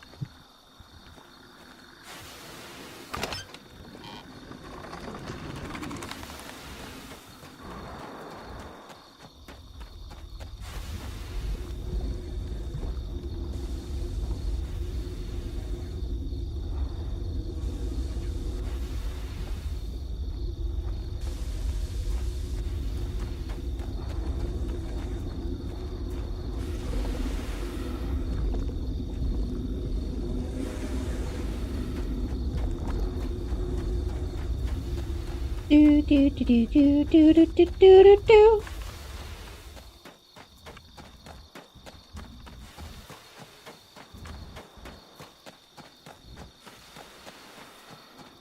We close this one.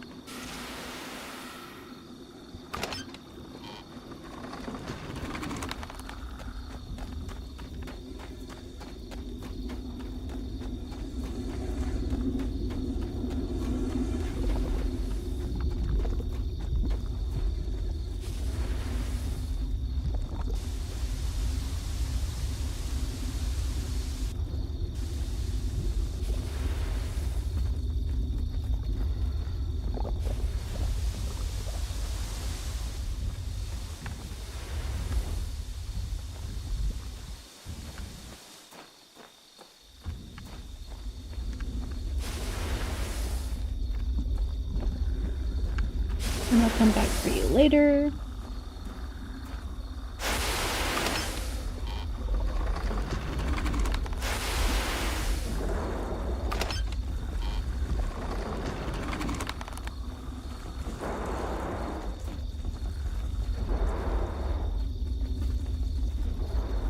Hopefully I don't fall off the ledge.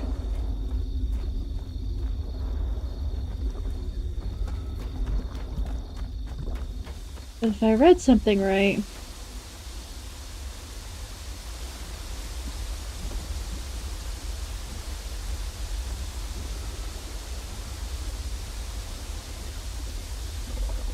Maybe I'll see it when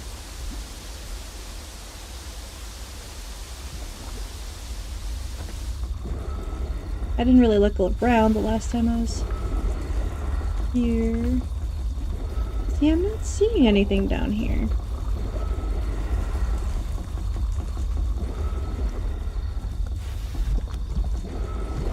That's not helpful.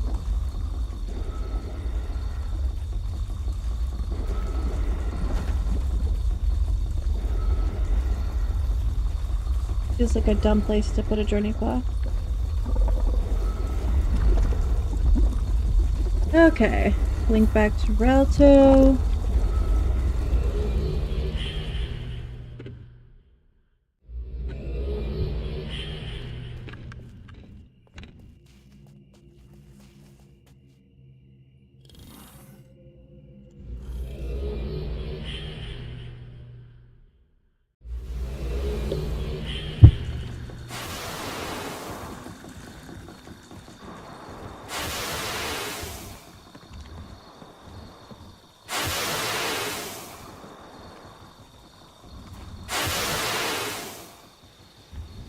Yay!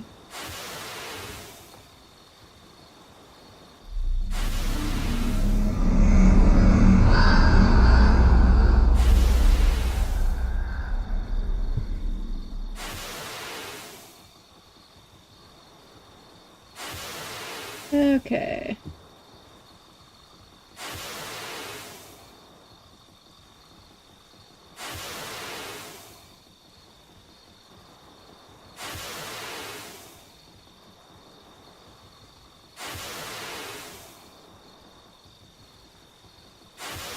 I need to double check something.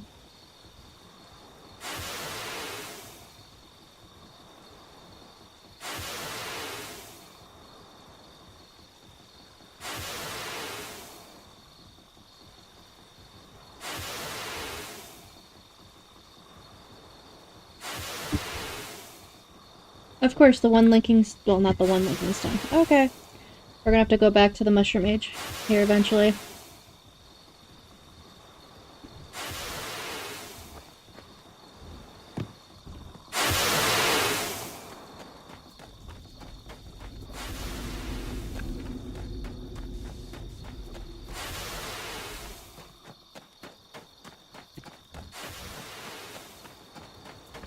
It's kind of frustrating where they have things placed.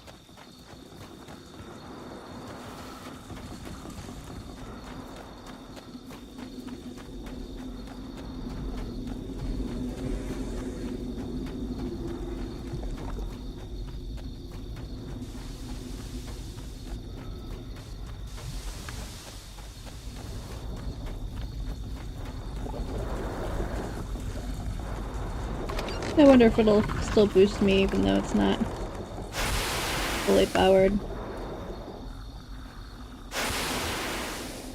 Nope. Okay.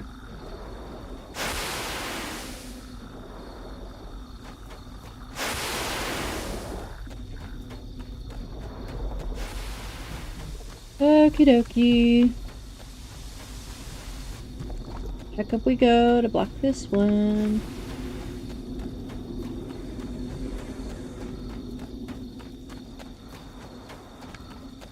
And hopefully we don't have to figure out a way back.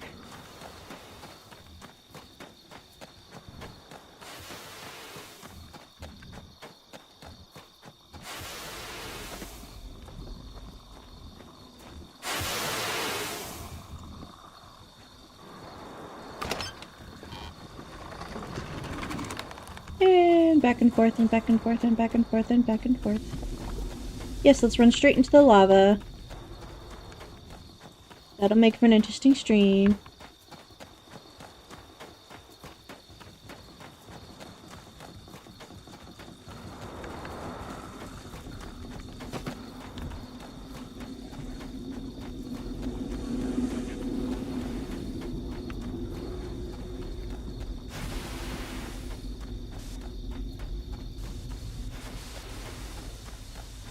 Let's try this again.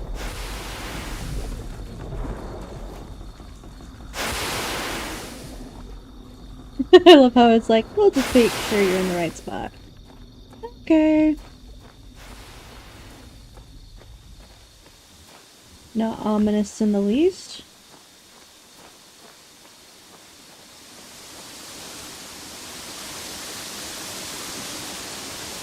I really hope I got all the journey cloths before getting here.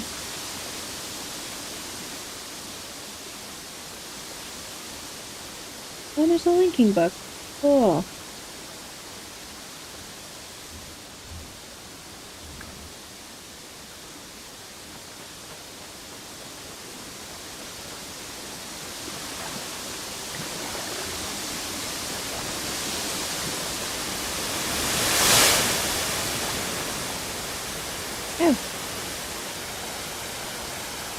Yeah, we got a surprise behind the waterfall. It is so dark, I can't see anything.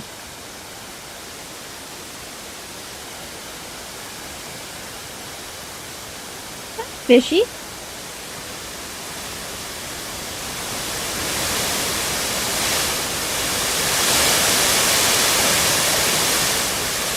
No, I can't click any more tablets until I have a checkpoint reached.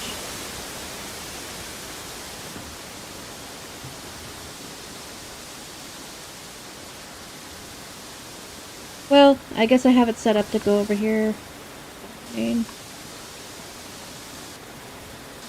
So I don't know if there's a way back.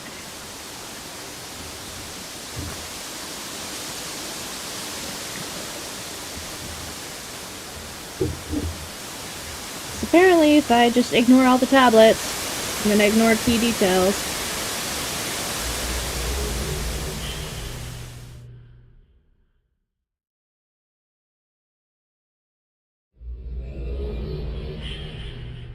Ooh.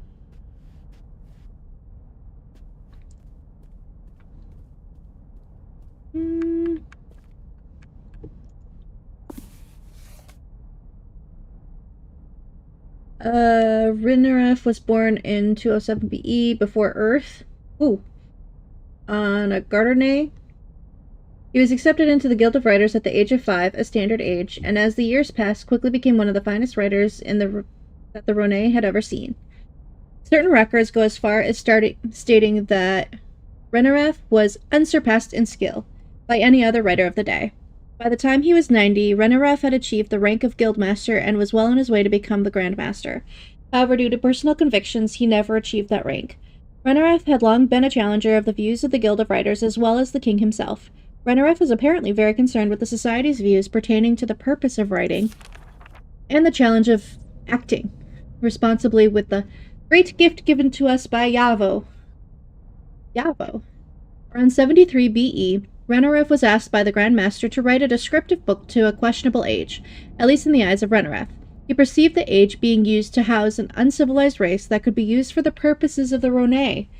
Thus, Rinaref refused to carry out the command from his Grand Master, and after much debating was apparently dismissed from the Guild of Writers. Some records do point to Rinaref willfully excusing himself from the guild. Although regardless of how he left, much of the society found the dismissal unfair, and some even went so far as to call it detrimental to society. Around 59 BE, the fact that Gardernay would not be able to serve the Rhône as a home for much longer was confirmed, and the information made public. Rinaref had long known that the state of the Gardernay, and from the time of his dismissal, had apparently been working on an age that he felt would be a good place to live for those who wished to follow him.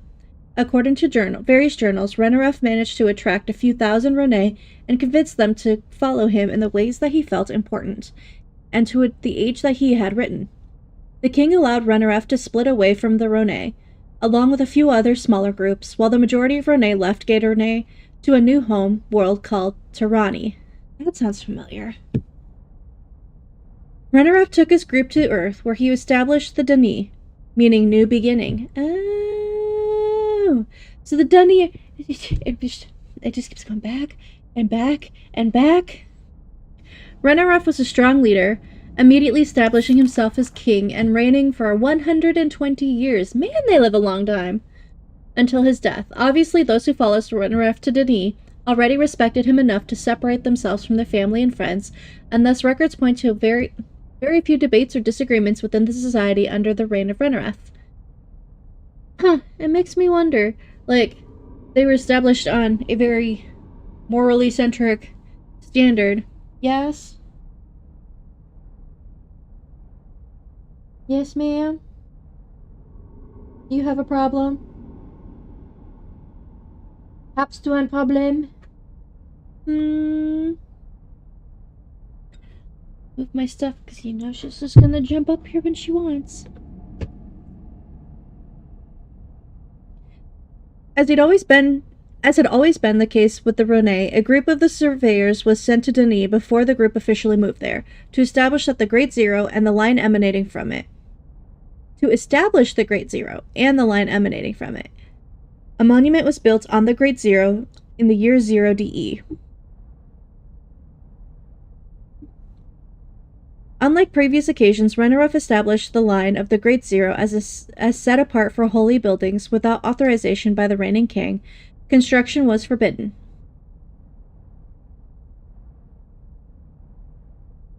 Though it's never stated directly, records strongly imply that it was Renaref who chose where the city would be established. He seemed to base his decision on two factors, which probably made the decision an easy one. First was the line of the Great Zero. It seemed an obvious spot to base the city, with the most important religious structures being directly in the line and the rest of the zero surrounding its center. The second factor was a great group of waterfalls that flowed from the ceiling to the cavern to an area adjacent to the line of the Great Zero. The fresh-flowing water was perfect for drinking. A new Writers' Guild with fairly different rules than the one that had existed in Garternay was constructed almost immediately, 8 DE, under the direction of Renaref. By the year 100 DE, Renaref had directed the recreation of the 18 major guilds. The guilds were dictated by Yavo on the Day of the Circle, a celebration not only of the completion of the major guilds, but as a celebration of new guilds, which Renaref believed were healthier than those that existed in Garternay. Guilds that have been established to please Yavo and not themselves, Renaref said. Certain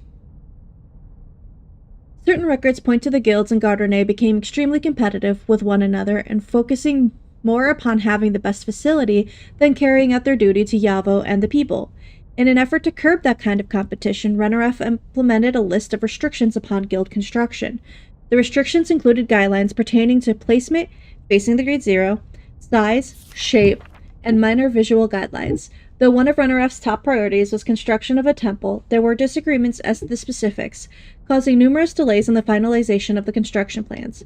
Eventually, construction was started in 48 DE, and the temple was completed in 63 DE, known as the Regul Tavorum. Tavorum? The temple to Yavo was meant as a place of worship, as well as a reminder of the prophesied great king who would come to them soon.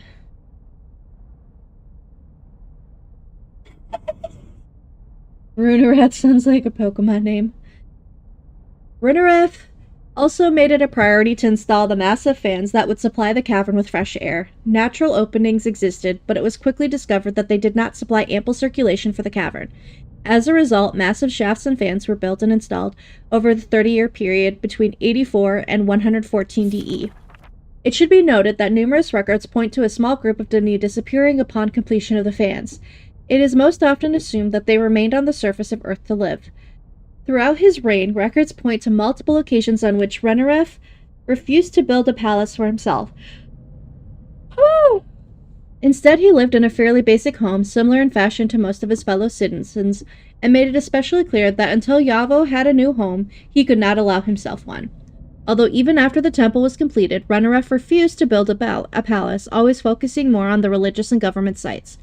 Renaref's own philosophy centered on the fact that it was much easier to focus on Yavo and his wishes when circumstances were difficult and struggles more abundant. It was strongly believed that Renaref's refusal to build a palace was an expression of that philosophy. In 120 DE, Renaref died of apparent heart complications. He was 327 years old. The hell? Though he had married, he left no children. As a result, he chose one of his apprentices named Eilish to succeed him. I mean, granted, Eilish is a very Gaelic name and usually spelled with an E, not an A. But still, after the whole Billie Eilish thing. Taken from the Memoirs of Eilish. From the Oath of the New Guild, the writers written in Renef. Taken from the journals of the Grandmaster Najun of the Guildmaster Legislators. Gartney's son was dying and would eventually cause a rapid decrease in temperature, making it an inhabitable age. The Great Zero itself was usually based on a prominent natural landmark within an age. From the Great Zero, a line was drawn, usually toward magnetic north, to aid in navigation, construction, etc. It should be noted that the 18 major guilds of Dani were not necessarily the same as the 18 that existed in Garternay. In fact, they were probably much different, though there is no information that details the major guilds of Garternay. We do note that the guilds were meant to be flexible and serve the people in the needs of their time. taken from a transcript of Renrat's speech on the first day of the circle. Prophetical work of Regal Tavok of Orpa? A book Renaref believed strongly in dealt with numerous philosophies of a great king who would be sent by Yavo to guard the people. Okay. The Stone Hammers, Tigris. The new album in stores now. DRC. Ling 242, Intro to Meaning. King Demath took the throne in 4692 DE at the age of 154, though the public was generally not happy with the reign of Ji. It appears as though they were pleased with his choice of Demath to succeed him. Demath had joined the Guild of Maintainers at the age of 5, as most did, and risen to the level of Guildmaster by the time he was chosen as king. The selection was a surprise to much of the public, and apparently even the Demath himself. It was not a post he had especially desired to have. Most immediately, Demath ordered a ban on all unnecessary links to be enforced by the Maintainers, while the Council carried out emergency meetings trying to decide their stance on the Outsiders. In these meetings, the Council concluded that the relations with the Outsiders would continue, but with much stricter restrictions and guidelines. The list was long that Demath signed into law, and included the restriction of any outsiders operating Dini machinery or linking books. Perhaps more importantly, the Council and the King sent a clear message to all the factions who were against the outsider involvement with Denis. Their ideas would not be tolerated if they led to any infraction of the rules previously established by Loshmanish, which were to become strictly enforced. Though it was not stated publicly, the Raliama, meaning the unseen, was apparently ordered to double its membership and find any and all who were carrying out illegal activities with outsiders. As well, Demath denounced the words of the Watcher as pure rubbish and nothing more than a desperately lonely man seeking attention. Whew! We got some Founding Fathers spice up here. In 4721 DE, Demath pushed an amendment that forced the major guilds to accept the percentage of students who passed all entrance exams, but could not afford the steep prices. It was the first such action in the history of Denis, and one that many have seemed to question, especially the guilds themselves. However, Demath was able to convince them it was a necessity for the society, and one which they cautiously agreed.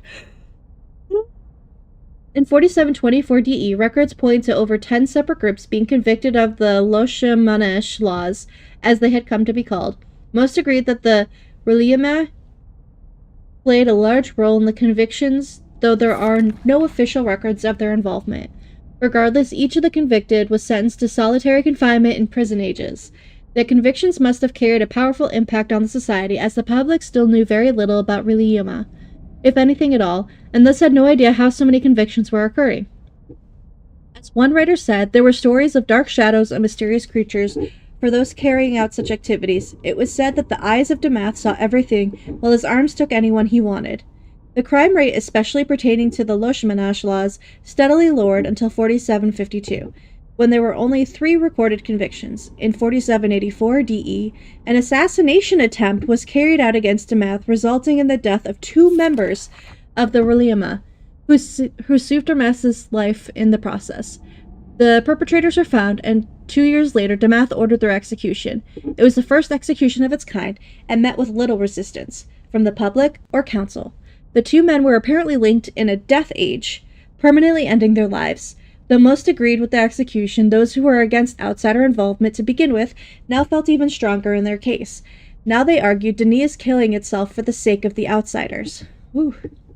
In 4826, Demath was rewarded for his efforts pertaining to the acceptance policies of the major guilds.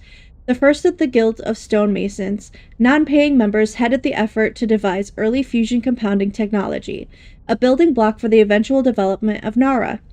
Demath praised the guild and the numerous opportunities that all citizens of Denis now had to benefit their society.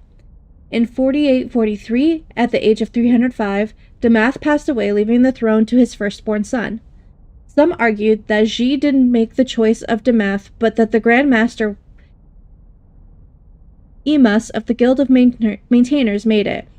The matter was never officially settled, although most contributors contribute the choice to G. From Damat's speech explaining to the people the findings of the council meetings. By the time the major guilds had become extremely expensive, and large majority of the population, even if qualified to join the guilds, had no way to afford it. Taken from the private journals of the Guildmaster of Rashan of the Guild of Archivists. From Revealing the Unseen, written by Basharin in 5999. Goshen, leader of the cult group Blood of Yavo, made the comment in a public speech. The comments were made by Damath at the public announcement of the fusion compound technology. Man, we getting some major history up in here. Oh boy. Are there really that many journals to read? Oh. The manhole! No freaking way.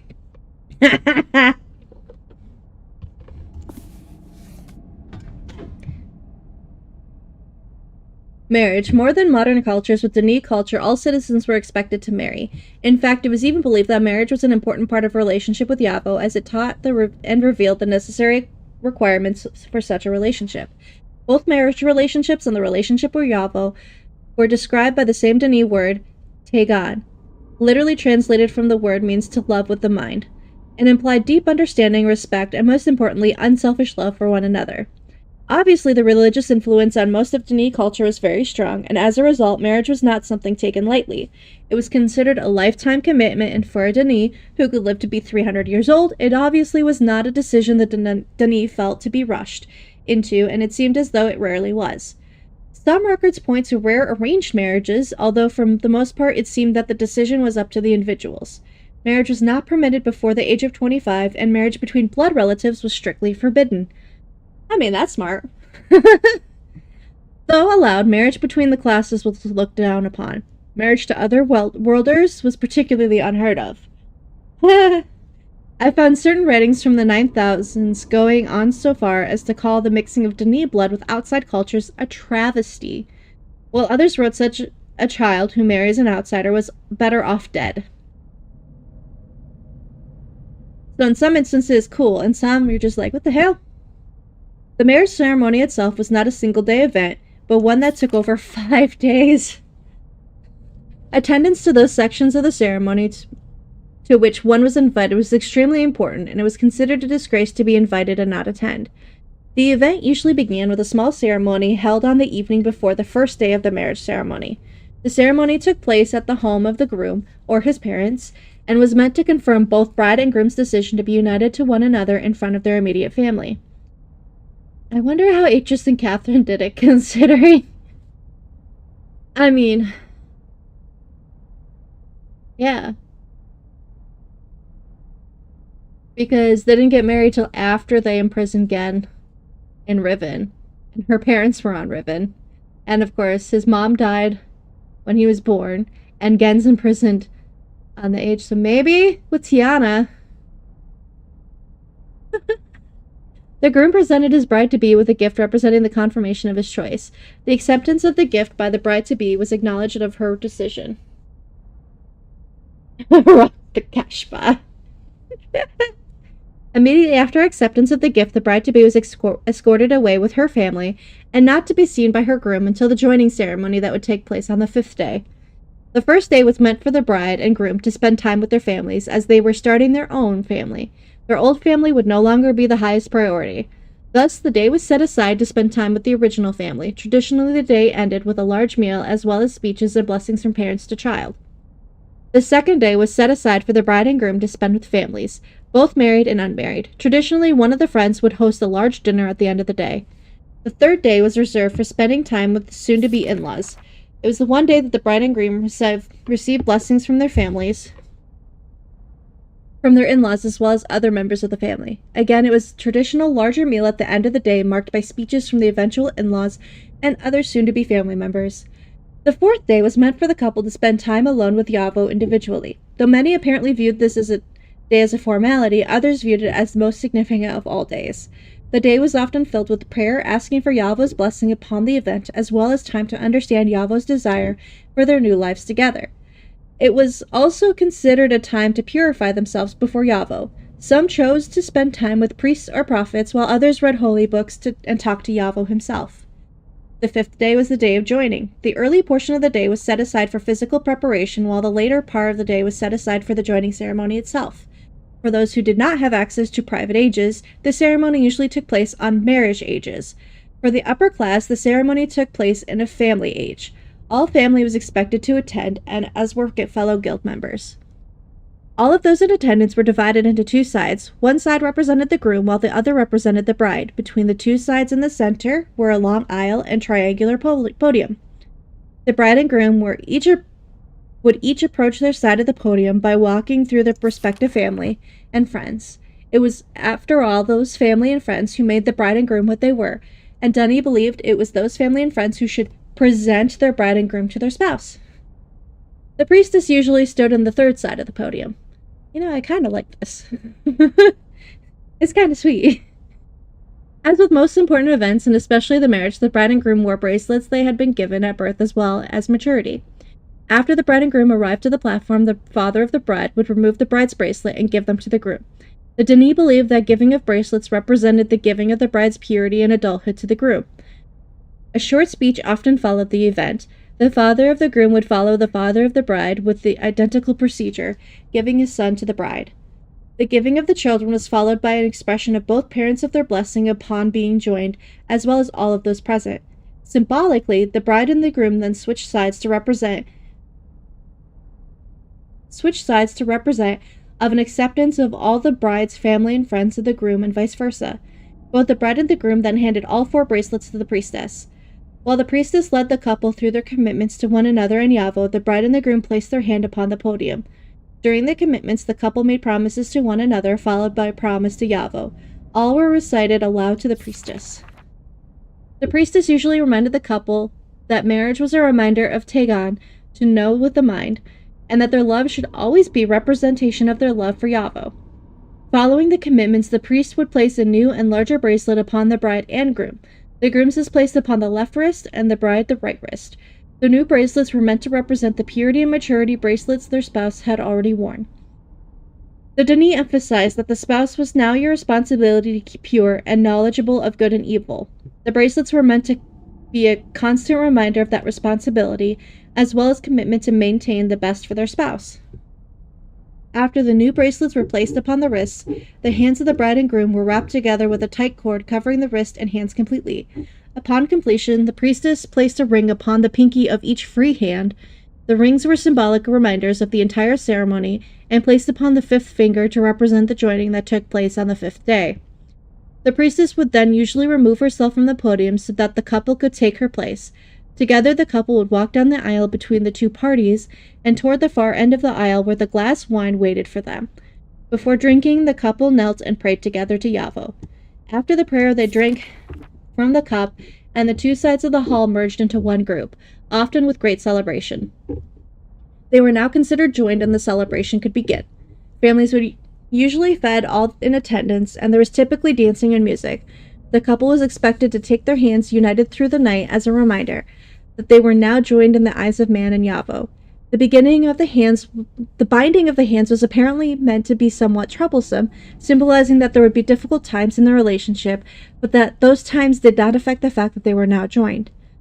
Following the celebrations, tradition was for the couple to embrace and the priestess to touch a linking book to them so that they would both link to a vacation or honeymoon type ages. Through these vacations were usually short, it was not unusual for a man to not work up for a year in order to build the new marriage. I should also note that the cord used to join the couple's hands together was viewed as a sacred item.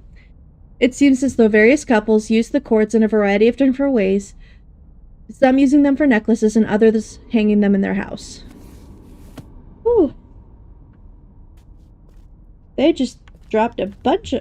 Oh, my Lanta. These are both readable. Pregnancy? Aricia? Azishia? Now this is surprising. I can't say for sure, but it seems fairly clear that Denis women were only fertile for 1 Denis day every 2 Denis months. In surface terms, that's roughly 30 hours every 72 days. So,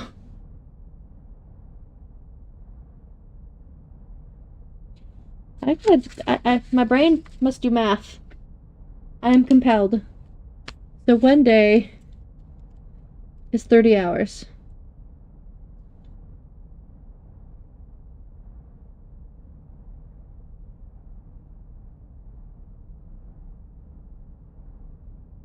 And 2 months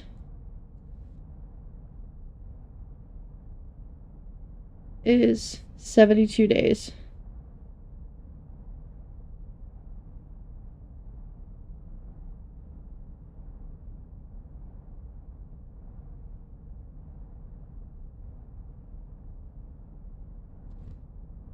So 1 month is 31 days of 30 hours.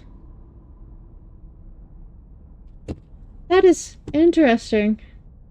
If true, it explains quite a few things. First, there were so few children for people who lived 300 years, and secondly, the reason behind the rather large celebrations of pregnancy. As far as I can tell, these celebrations are usually limited to family members, although they were rather large. There was quite a bit of prayer to Yavo, as well as blessings from the family members. These blessings usually included vows to care for the pregnant woman and child through the coming months. As I have mentioned in other areas, pregnant women were believed to be much more insightful as a result. Part of the pregnancy experience, although not part of the official ceremony, was using the insight to gain revelation from Yavo. Though there was quite a bit of religious meditation expected of women during this time, I won't go into it here. However, this meditation was expected to primarily guide women to her child's future and its purpose, and was taken rather seriously. While pregnancy within a marriage was cause for great celebration, the same cannot be said for pregnancy outside of marriage. As far as I can tell, any woman who became pregnant was expected to immediately marry, and any child conceived out of wedlock was unable to join a guild for its entire life. As well, no revelation was expected from such a mother. This was an equivalent as a curse to a lower-class woman, as her child would not be able to attend the guild of the upper class.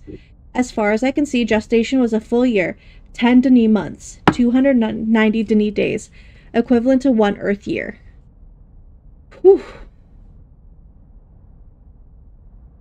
I have found no records of multiple births. Damn. So that's actually rather interesting. Class system. Because, I mean, we know Catherine had 3 kids and she's Rivenese. At the same time, it was suspected that only, like, the Denis and obviously the people before had the ability to write, but Catherine had a more natural talent to write than even Atrus did. She's the one that wrote the Dream Age and Serenia. As well as Tiana wrote Myst. That's interesting. Seems as though my first inclination towards class structure was incorrect. Though early on there was little in the way of class society, such a high ideal faded quickly. By 9400 DE, there was 7 very distinct classes. Elite, the lords and grandmasters of the major guilds. It was possible for private citizens to be accepted, but if so, abundant resources were needed. It was only the elite who owned private libraries of books and private islands. Quite a few obvious attempts to reach out and unify the classes, although I'm not sure it did much good. Common libraries, major guild scholarships, renovation of power districts all seemed more political than life-changing. Not surprising, I suppose. Guild members. Yes, it was possible for lower classes to attend, but it seemed by the end schools were far too expensive and prestigious to allow for such.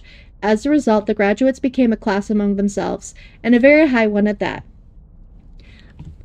I dropped my pen. At least I didn't hit the kitty.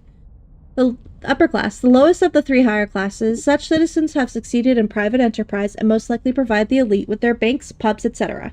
No major guild education for the most part, but enough money to buy their way into the upper classes. Middle class, mostly shop owners and the like, able to afford some luxuries of Denis, but still considered far from the elite. Rare, but possible for them to own books as well as private ages. Seemed to make up most of the minor guild enrollment. High poor. The higher class of poor seemed to be made mostly of industrial workers, many of whom spent... Jeez, I wish I could stop yawning. I was up really late today. Poor seemed mostly of industrial workers, many of whom spent their time on foreign ages, before it was outlawed, of course. It seems that this class, along with the lower two, did not own books. Low poor. I can't seem to find a better name for them. However, it's clear that there were two classes of poor. These low poor were relegated to their own districts and rarely seen ever with the middle class, and never with the upper classes. Possibly used as servants, although it was generally looked down upon. Sublow? Reference to the least, an undefined subclass, are found on rare occasions. Not enough data to elucidate. Sublow. It was the borrow! Ooh, what's this? Check this out. I know the DRC doesn't want us to touch these, but I bet Watson would like to know how these register with the doors, too. It makes no sense. And don't lose it. I could barely get it off the wall when I did. It was pretty scary. Maybe the weirdest thing is that when I went back to it later, the cloth I got this piece was intact again.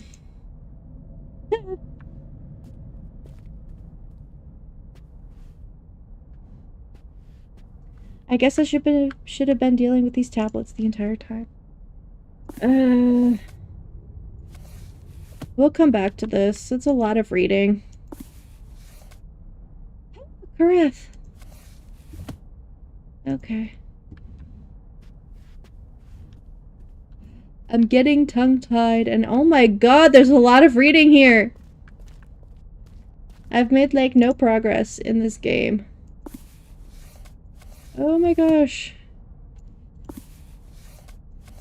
I'm definitely gonna come back for more of the histories. That's just gonna be for... Did I even look through you? I don't even remember.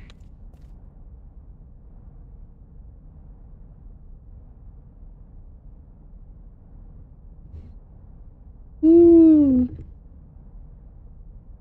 So cool. Eh. That looks familiar. Okie dokie. Ooh. We kind of squeaky back here. Cool beans.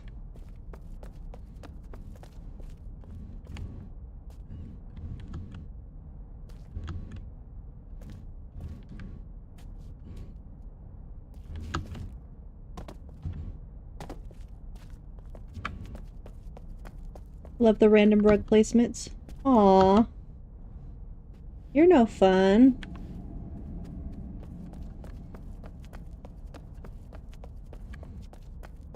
I think I have to teleport back out through my book.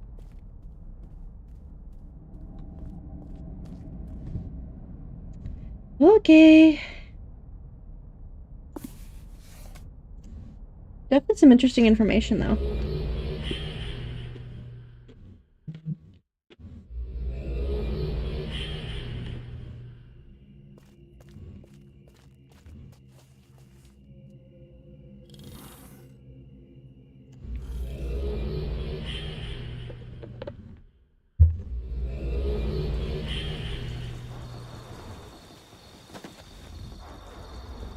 Oh, nifty. Could I have done that the whole time?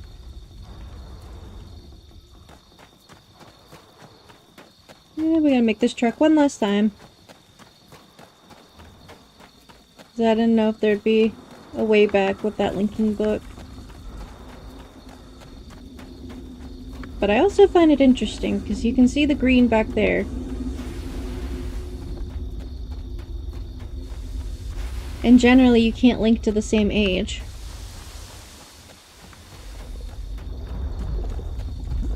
So, I'm wondering how this functions, per se.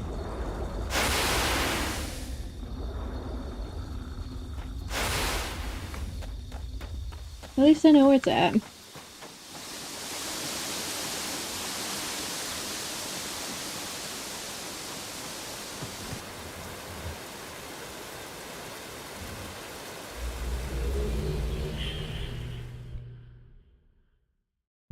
Hi, Cisco.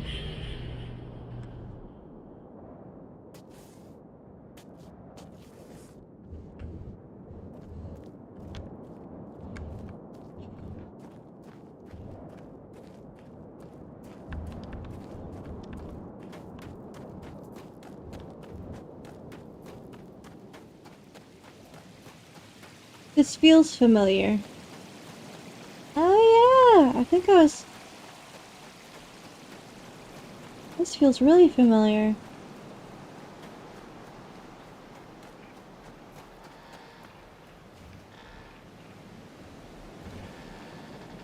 I wish I could just print screen. It's annoying that I can't.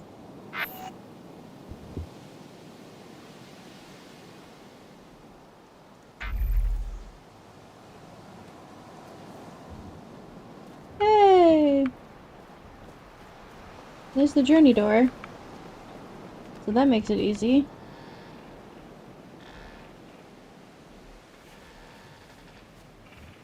I wish the key could be used to screenshot the books, though.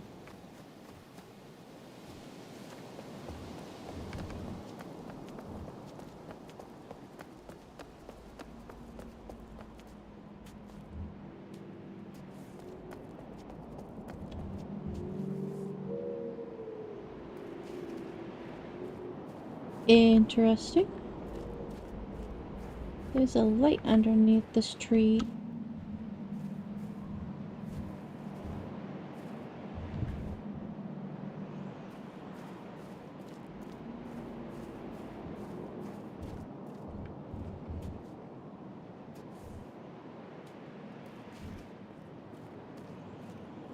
What's this? I really wish we had the ability to 360.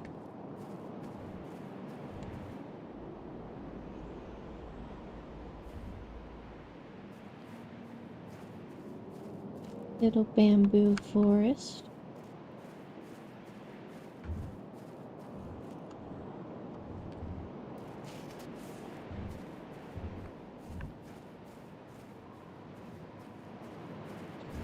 Okay, let me find a journey cloth. Before I click any more tablets, because I don't want to have to go through the same rigmarole every dang time.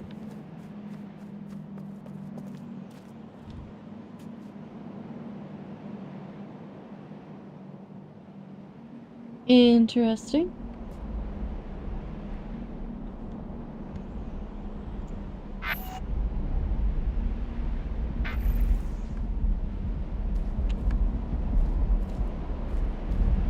Spoopy noises.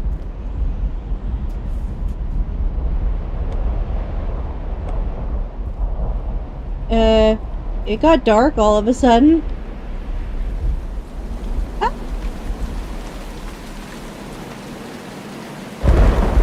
Holy crap. Oh look, it's all lit up.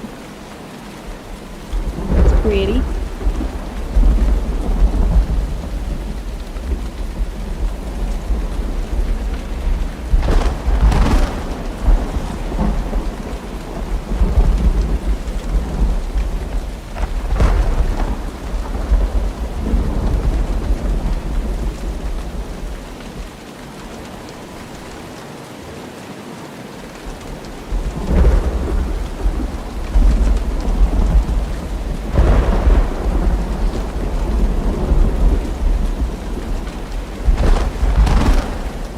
Interesting.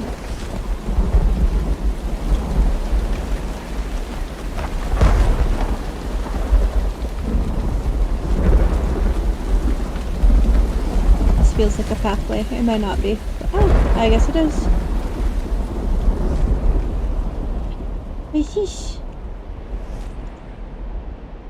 Shamat story. The story of Shamat, taken from the book 43C. We have yet to name it. Translation Nick.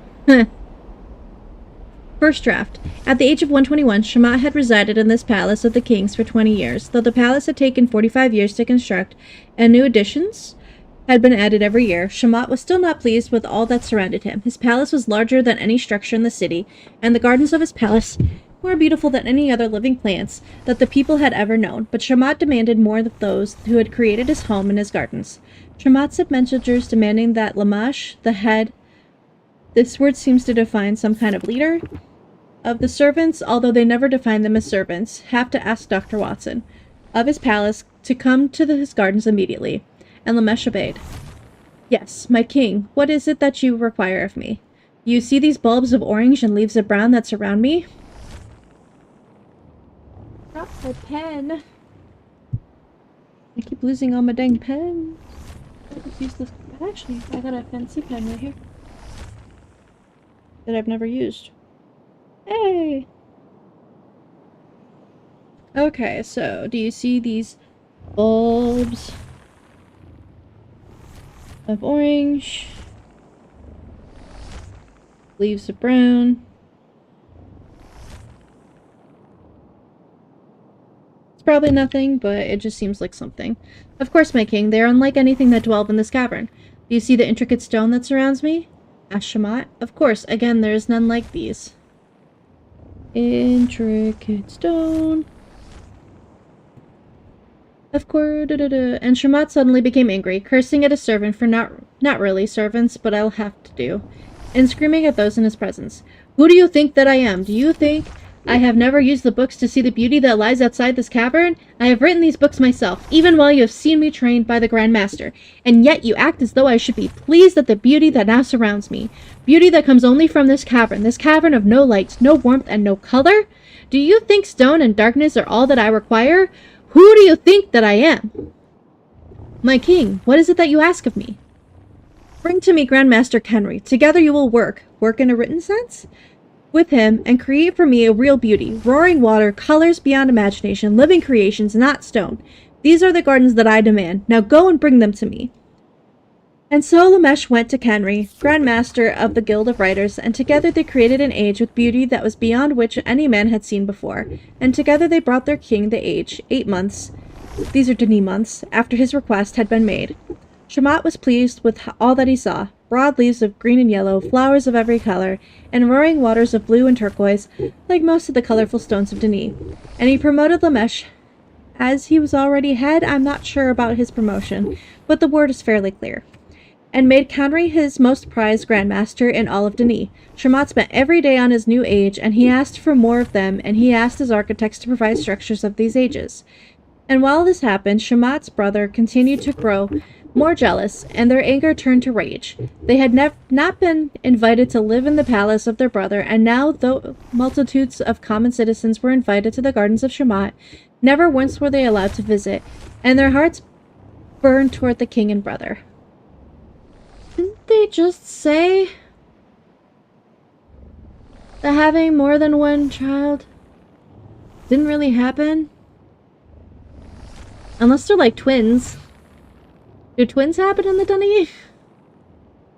So as that Shamat was sitting alone in his garden age when 2 creatures approached him.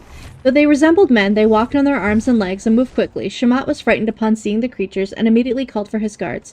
The creatures ran from the guards, but Shamat ordered his guards to follow them, and the guards obeyed. It was not until the next day that they returned.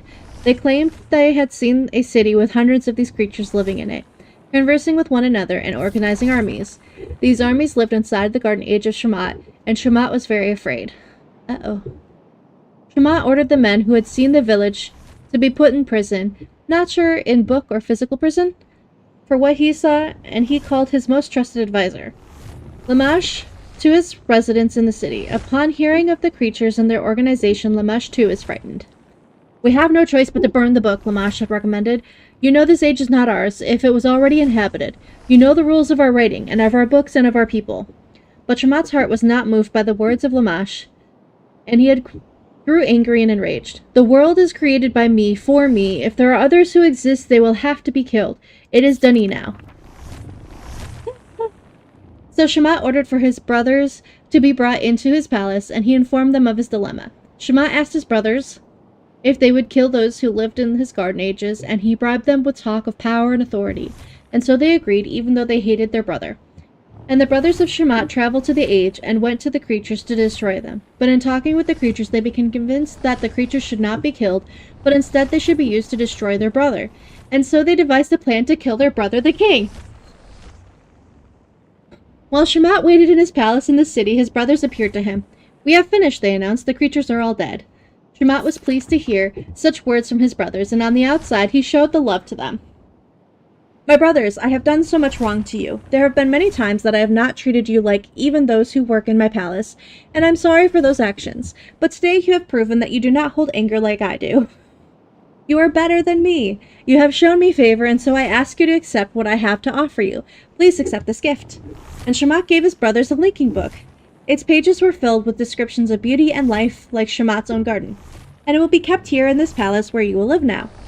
Filled with pleasure and forgetting their hate for Shamat, his brothers went to the age quickly, and it was there that they died, thinking they had fooled their brother. Shamat burned the book in his own fire, forever erasing his brothers and their deceit from his mind.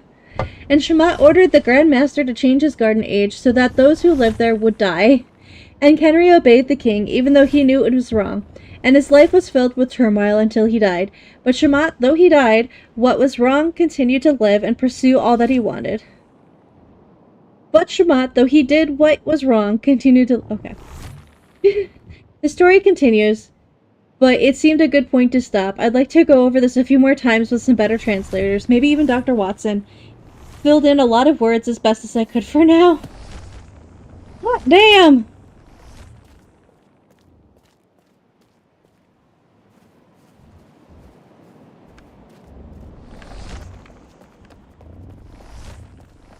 It's good to see that, like, all the issues we've had with prior people from Denis are just all one and the same.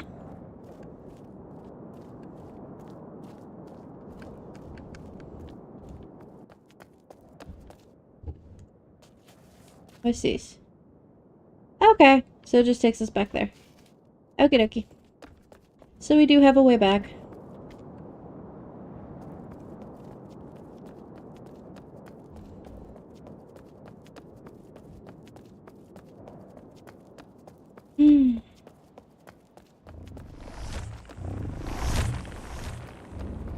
Some interesting noises. Ooh. How do I get up there?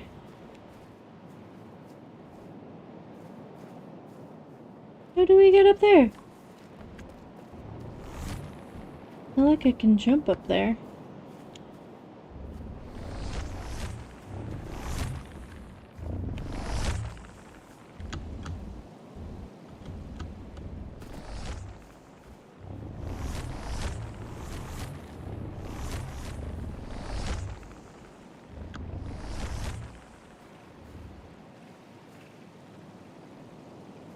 Okay. So maybe I gotta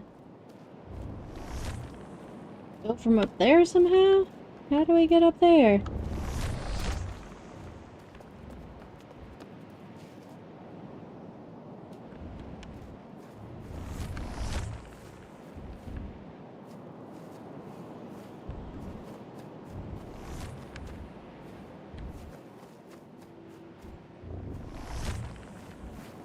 But I want to be under the bridge. The grumpy old troll who lives under the bridge. I'm a grumpy old troll who lives under the bridge.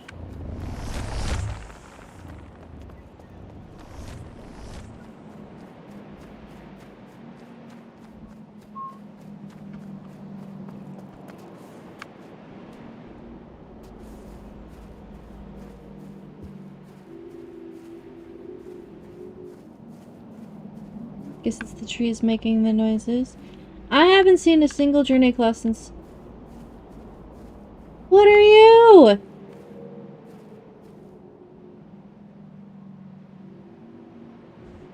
What the heck and heck are you?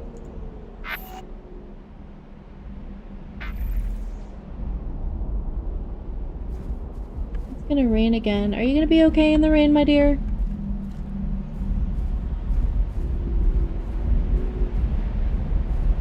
See what the rain does to you. I guess it wouldn't bother you. You wouldn't be hanging there if it did. Okay. It's weird having dynamics.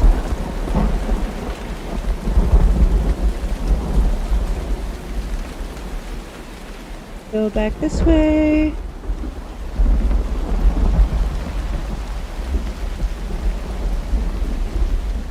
I should reasonably be able to climb up that.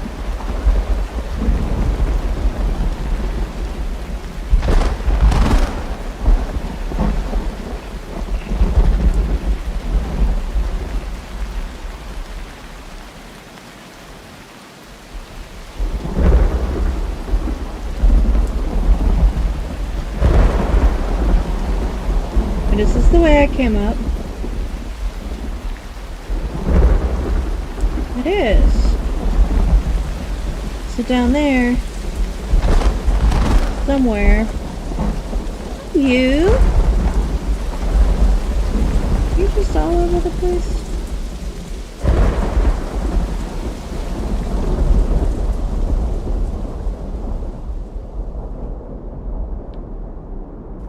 So how do I get down there?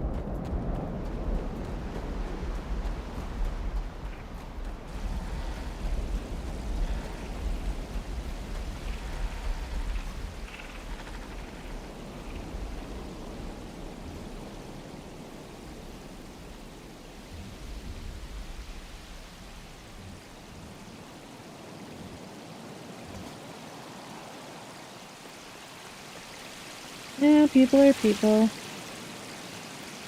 I find it interesting.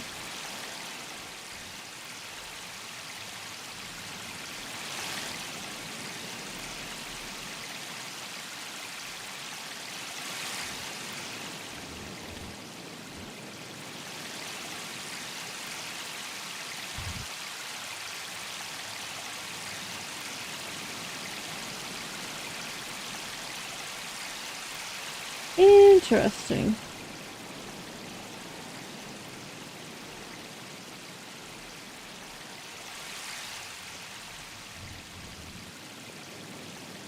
I find it weird that I haven't found. Oh, I found one. I was gonna say I haven't found one journey cloth. There we go. I still have 5 more to go. That's a wee bit ridiculous.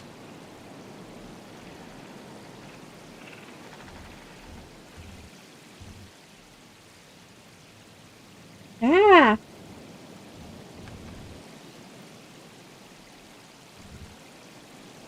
Emily, keep reading moment. So I still have 4 more to go. It makes me wonder if there's more in the desert area. But this area is a lot bigger than the desert area, so maybe not.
Forgot what I was supposed to do with these. I'd seen them floating around and I'm like, wait, wasn't I supposed to do something with them?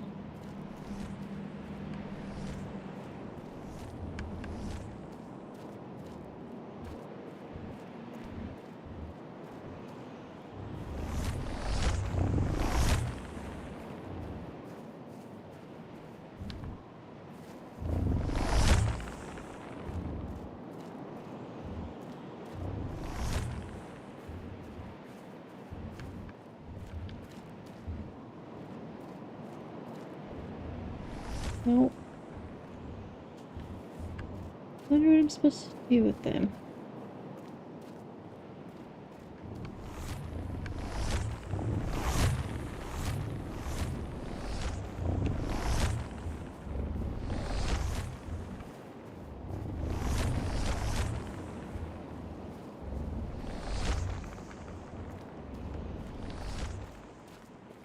I really want to run. Part of the book and how they went into it and then got burned reminded me of... Hmm.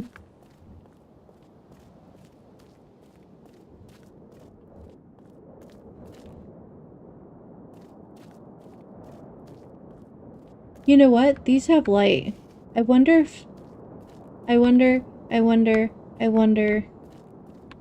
Will they follow me through the link? Because there's a really dark part. Will they follow me with the link?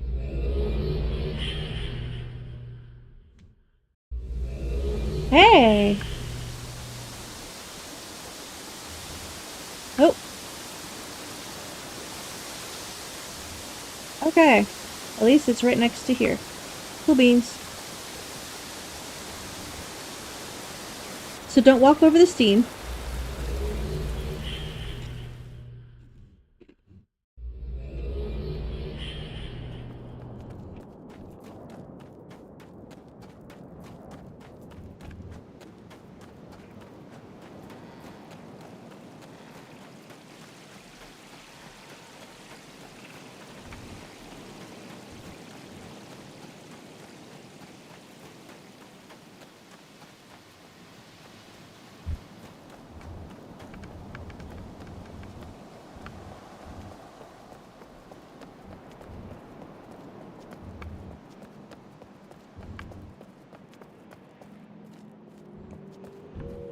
Wait, turn too far.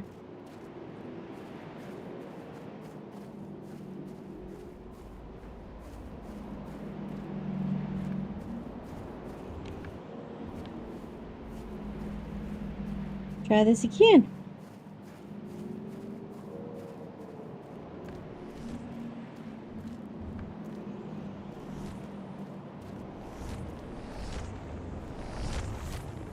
How the heck am I supposed to get there? That's frustrating. I guess that's a future me problem.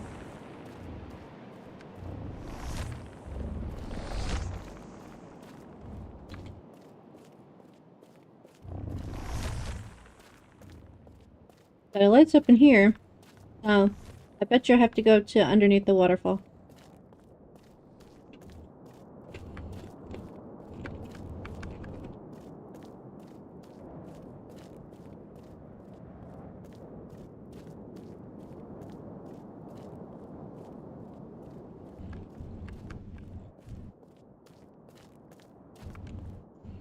Just don't walk over the steam. I'm guessing through water might be okay without running?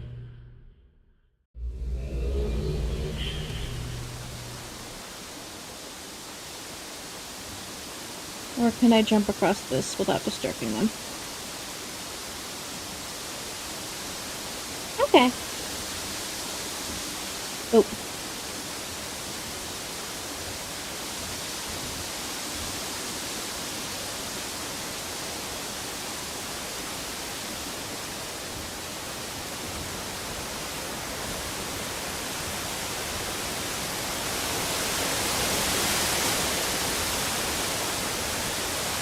Oh no!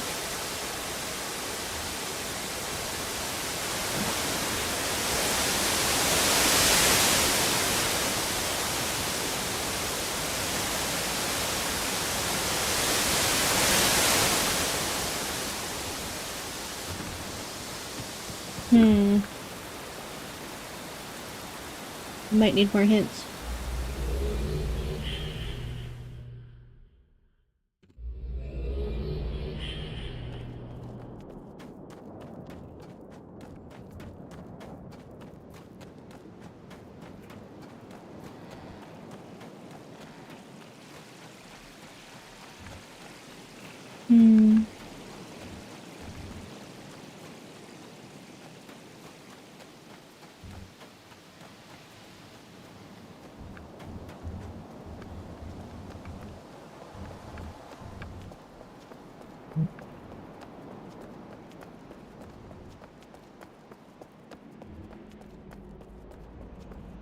Where'd it go?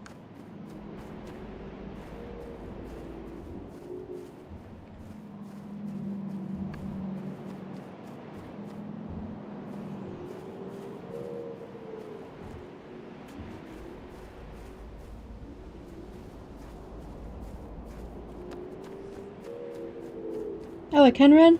Cool. Yay!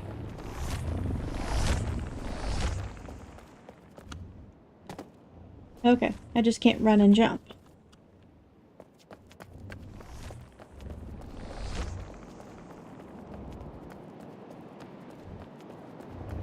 Probably should have checked that before I got so far away.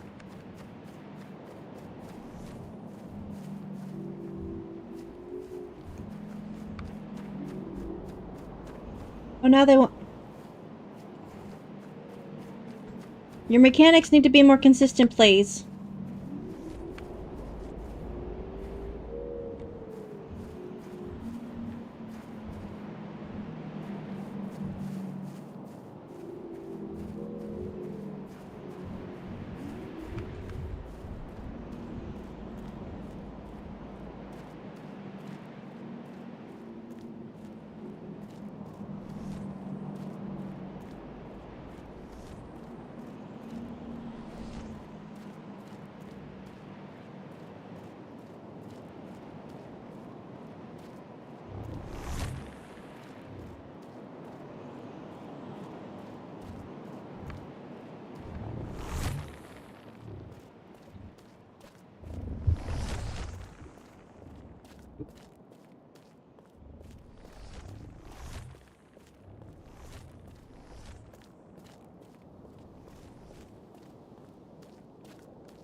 Can I get in the water here?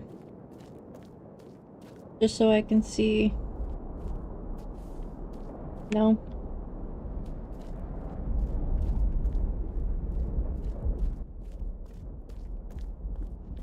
I guess I would still have to jump into...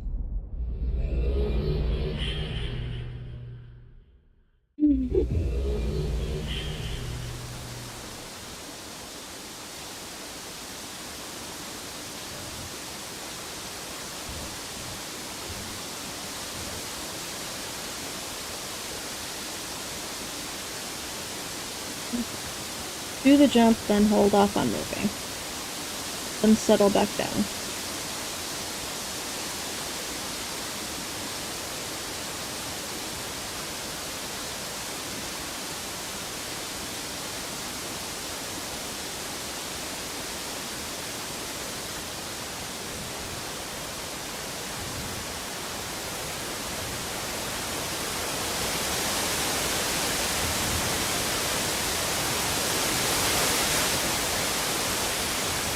Okay, so...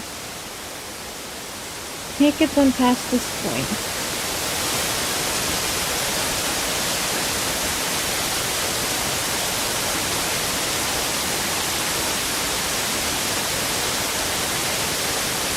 Black screen cinnamon.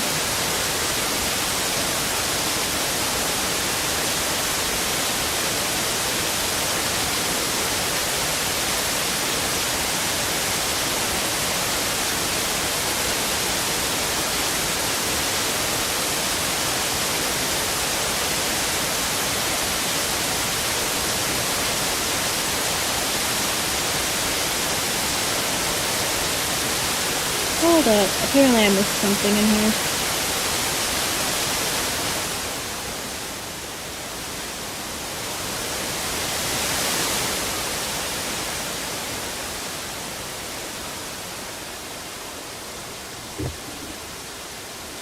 I can't see anything in here.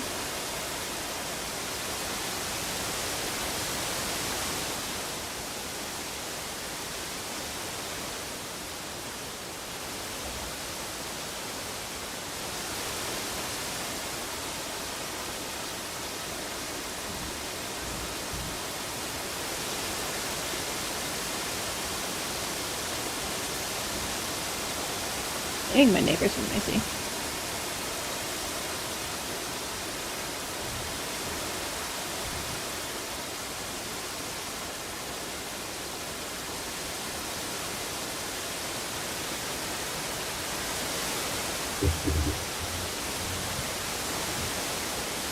What's that?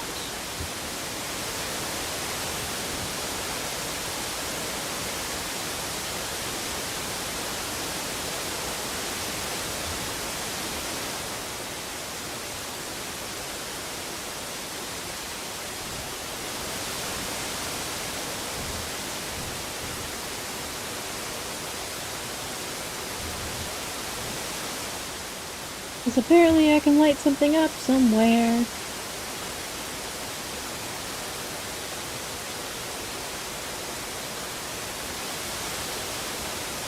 And that's an additional source we need.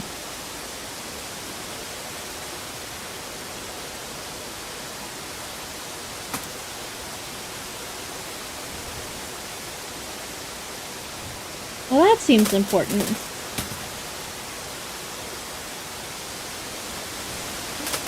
So I don't have to jump a second time.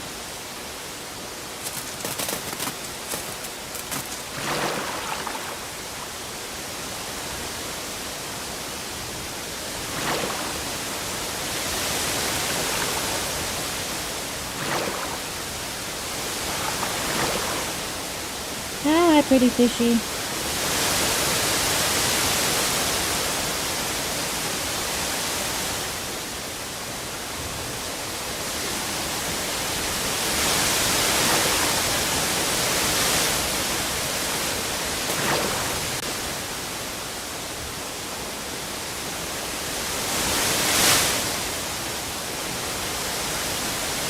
No?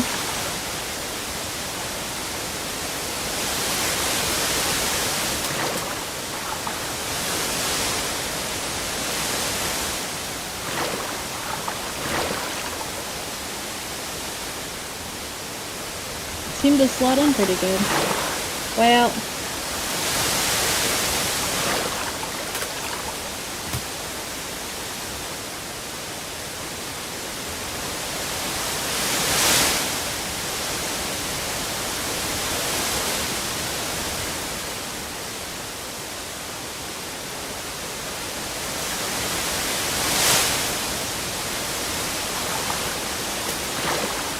Yeah.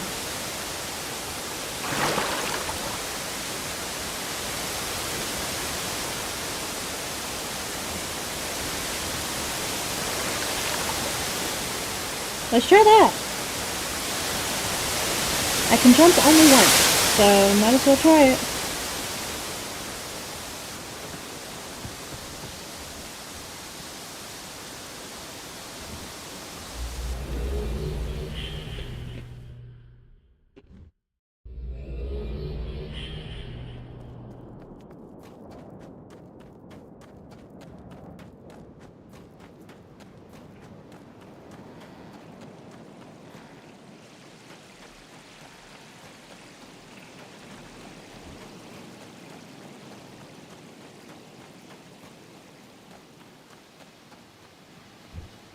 Fourth time's the charm, right?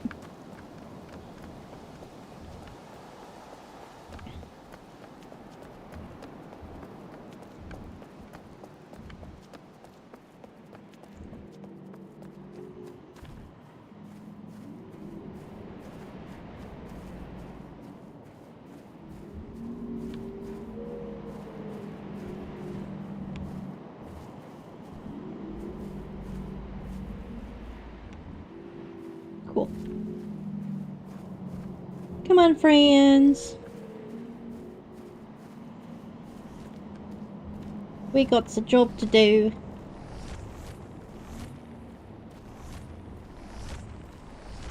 I got this. I can figure things out on my own. Right?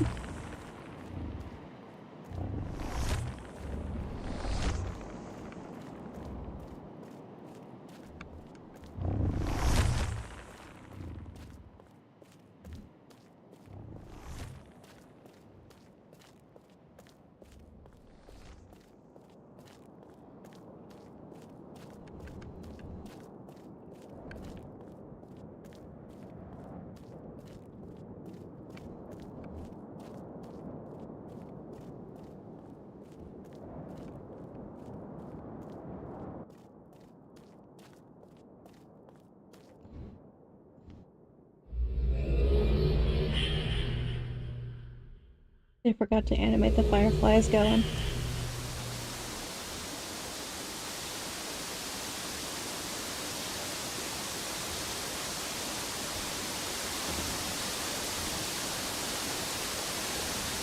was gonna say, it looked like they flew away, but I'm still lit up, so... Okay, no more jumpy.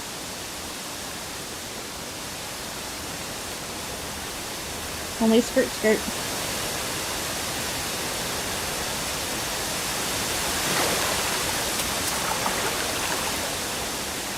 So maybe now I can see any light switches in here. There's a big ol' rock.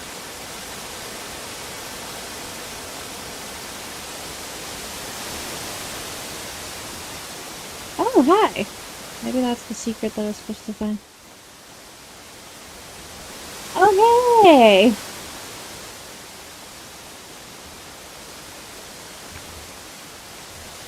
Maybe it's this thingy.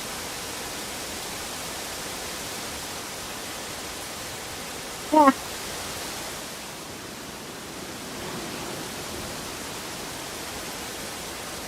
I guess this is a broken one.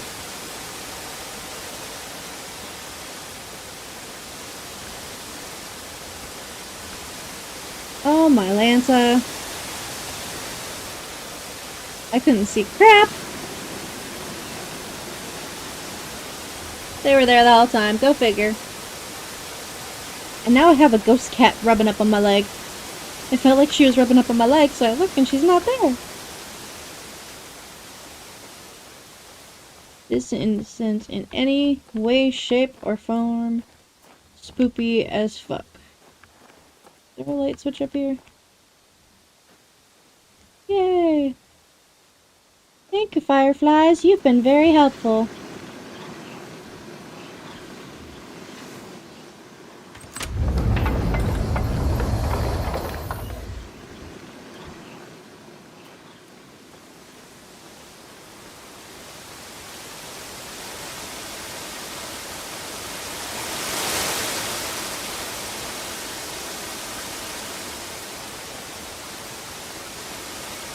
Am I supposed to...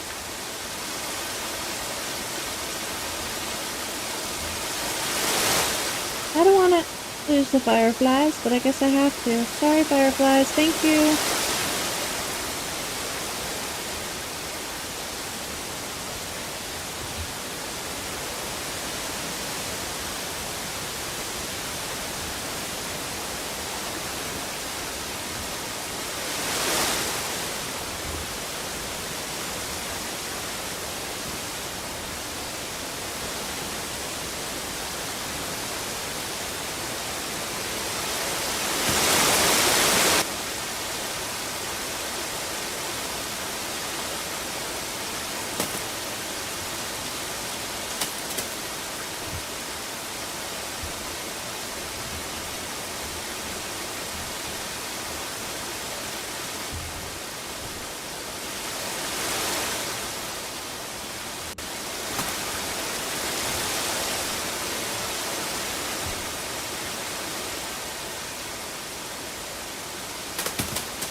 I can't see anything.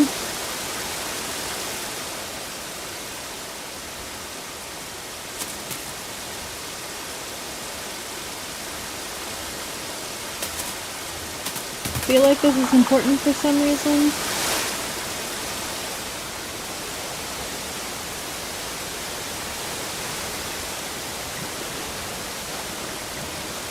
Like, why would I need to bring more down?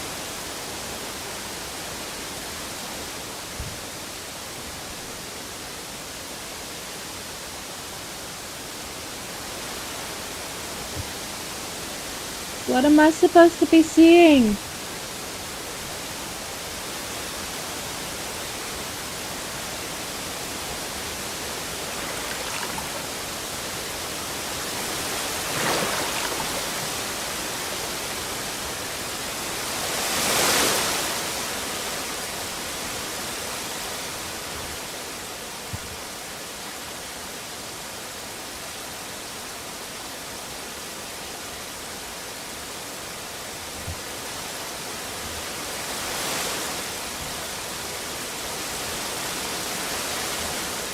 This is very annoying.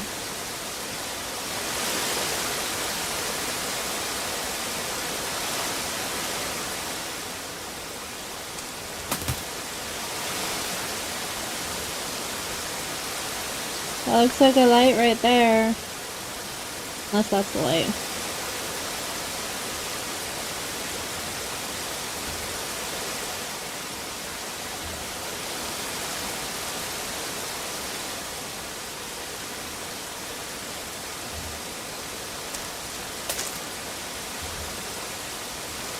I don't want to do something irreversible.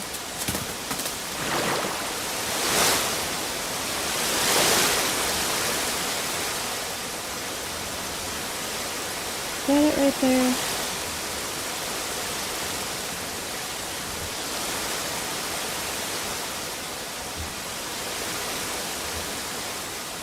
That looks like a light switch to me.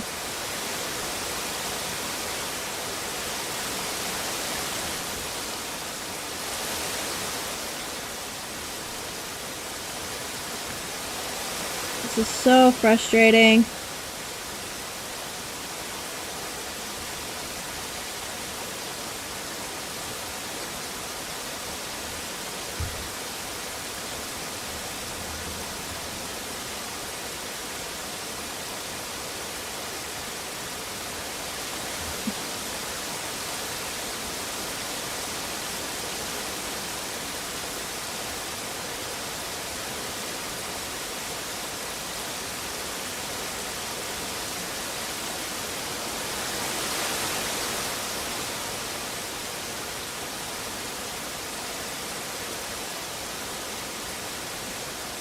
Okay, let me see here. I got the other light source.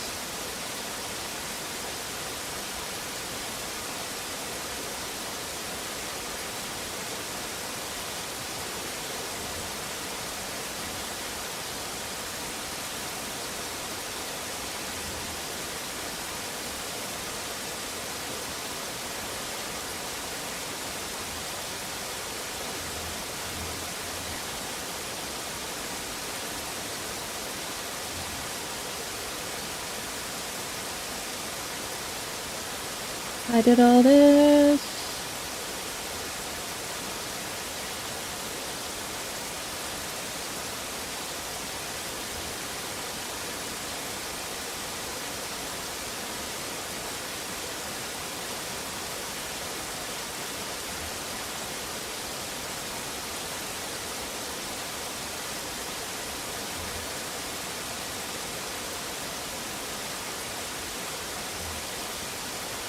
Wrong button.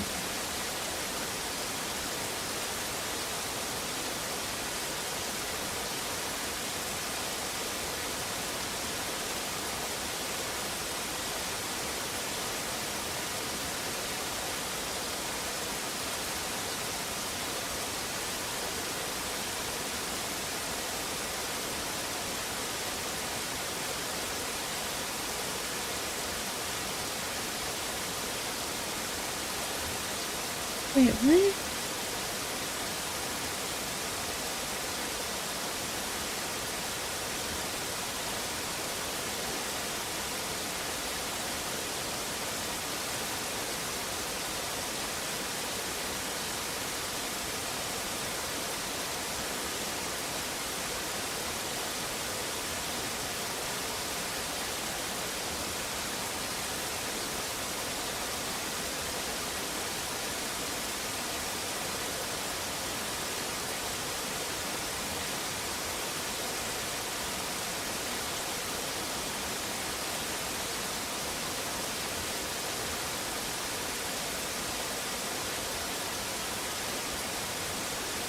Apparently I missed some exploration.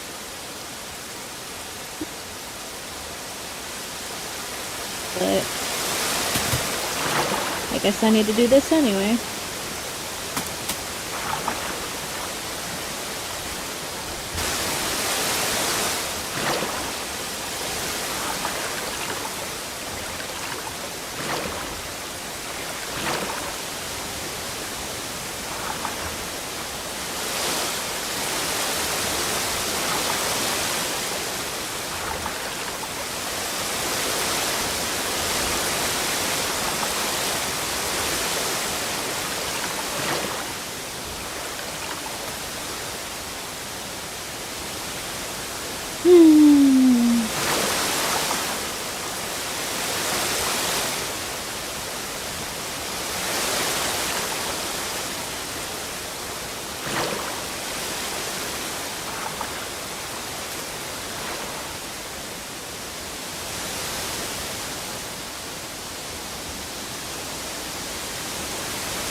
Eh.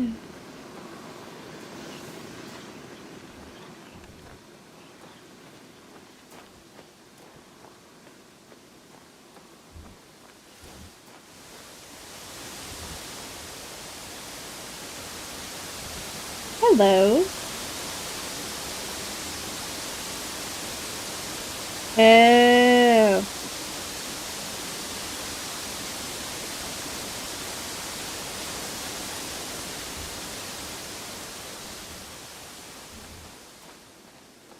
Maybe? This seems like a very painful process.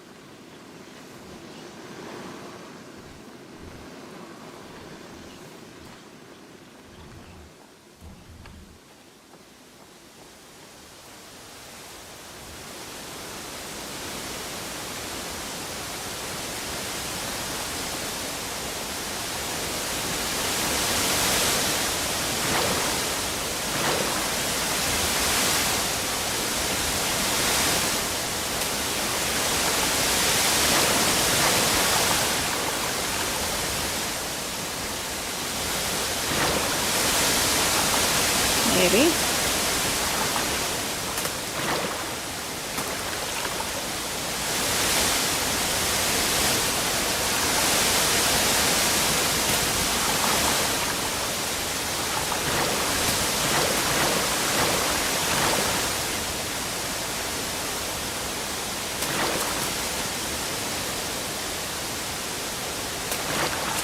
Okay.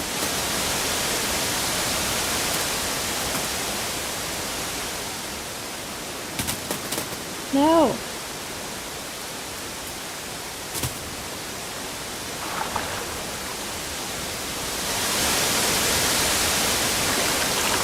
This is gonna be... You know what?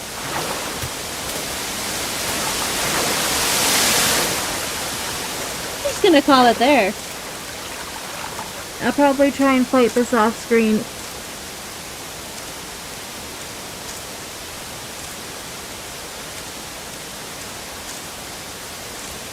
Why does it sound like footsteps?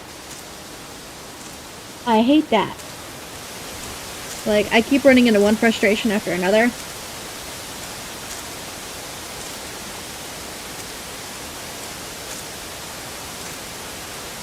I think what I'm gonna do, try and do this off screen. Come back to it. Tomorrow night's my last night off of the week. I'd rather not be frustrated having to go into my first day back to work after 2 weeks off. All frustrated from a video game. So, I think I'm just gonna relax and read tomorrow night so I can start my week then, because I'm gonna have to remember how to do everything after 2 weeks of not doing it. I'm gonna be very tired dealing with guests for the first time in forever. And I'm just so over all of the whack physics in this. We will come back to it. I'll do more research, I guess. To be fair, I was only glancing at this.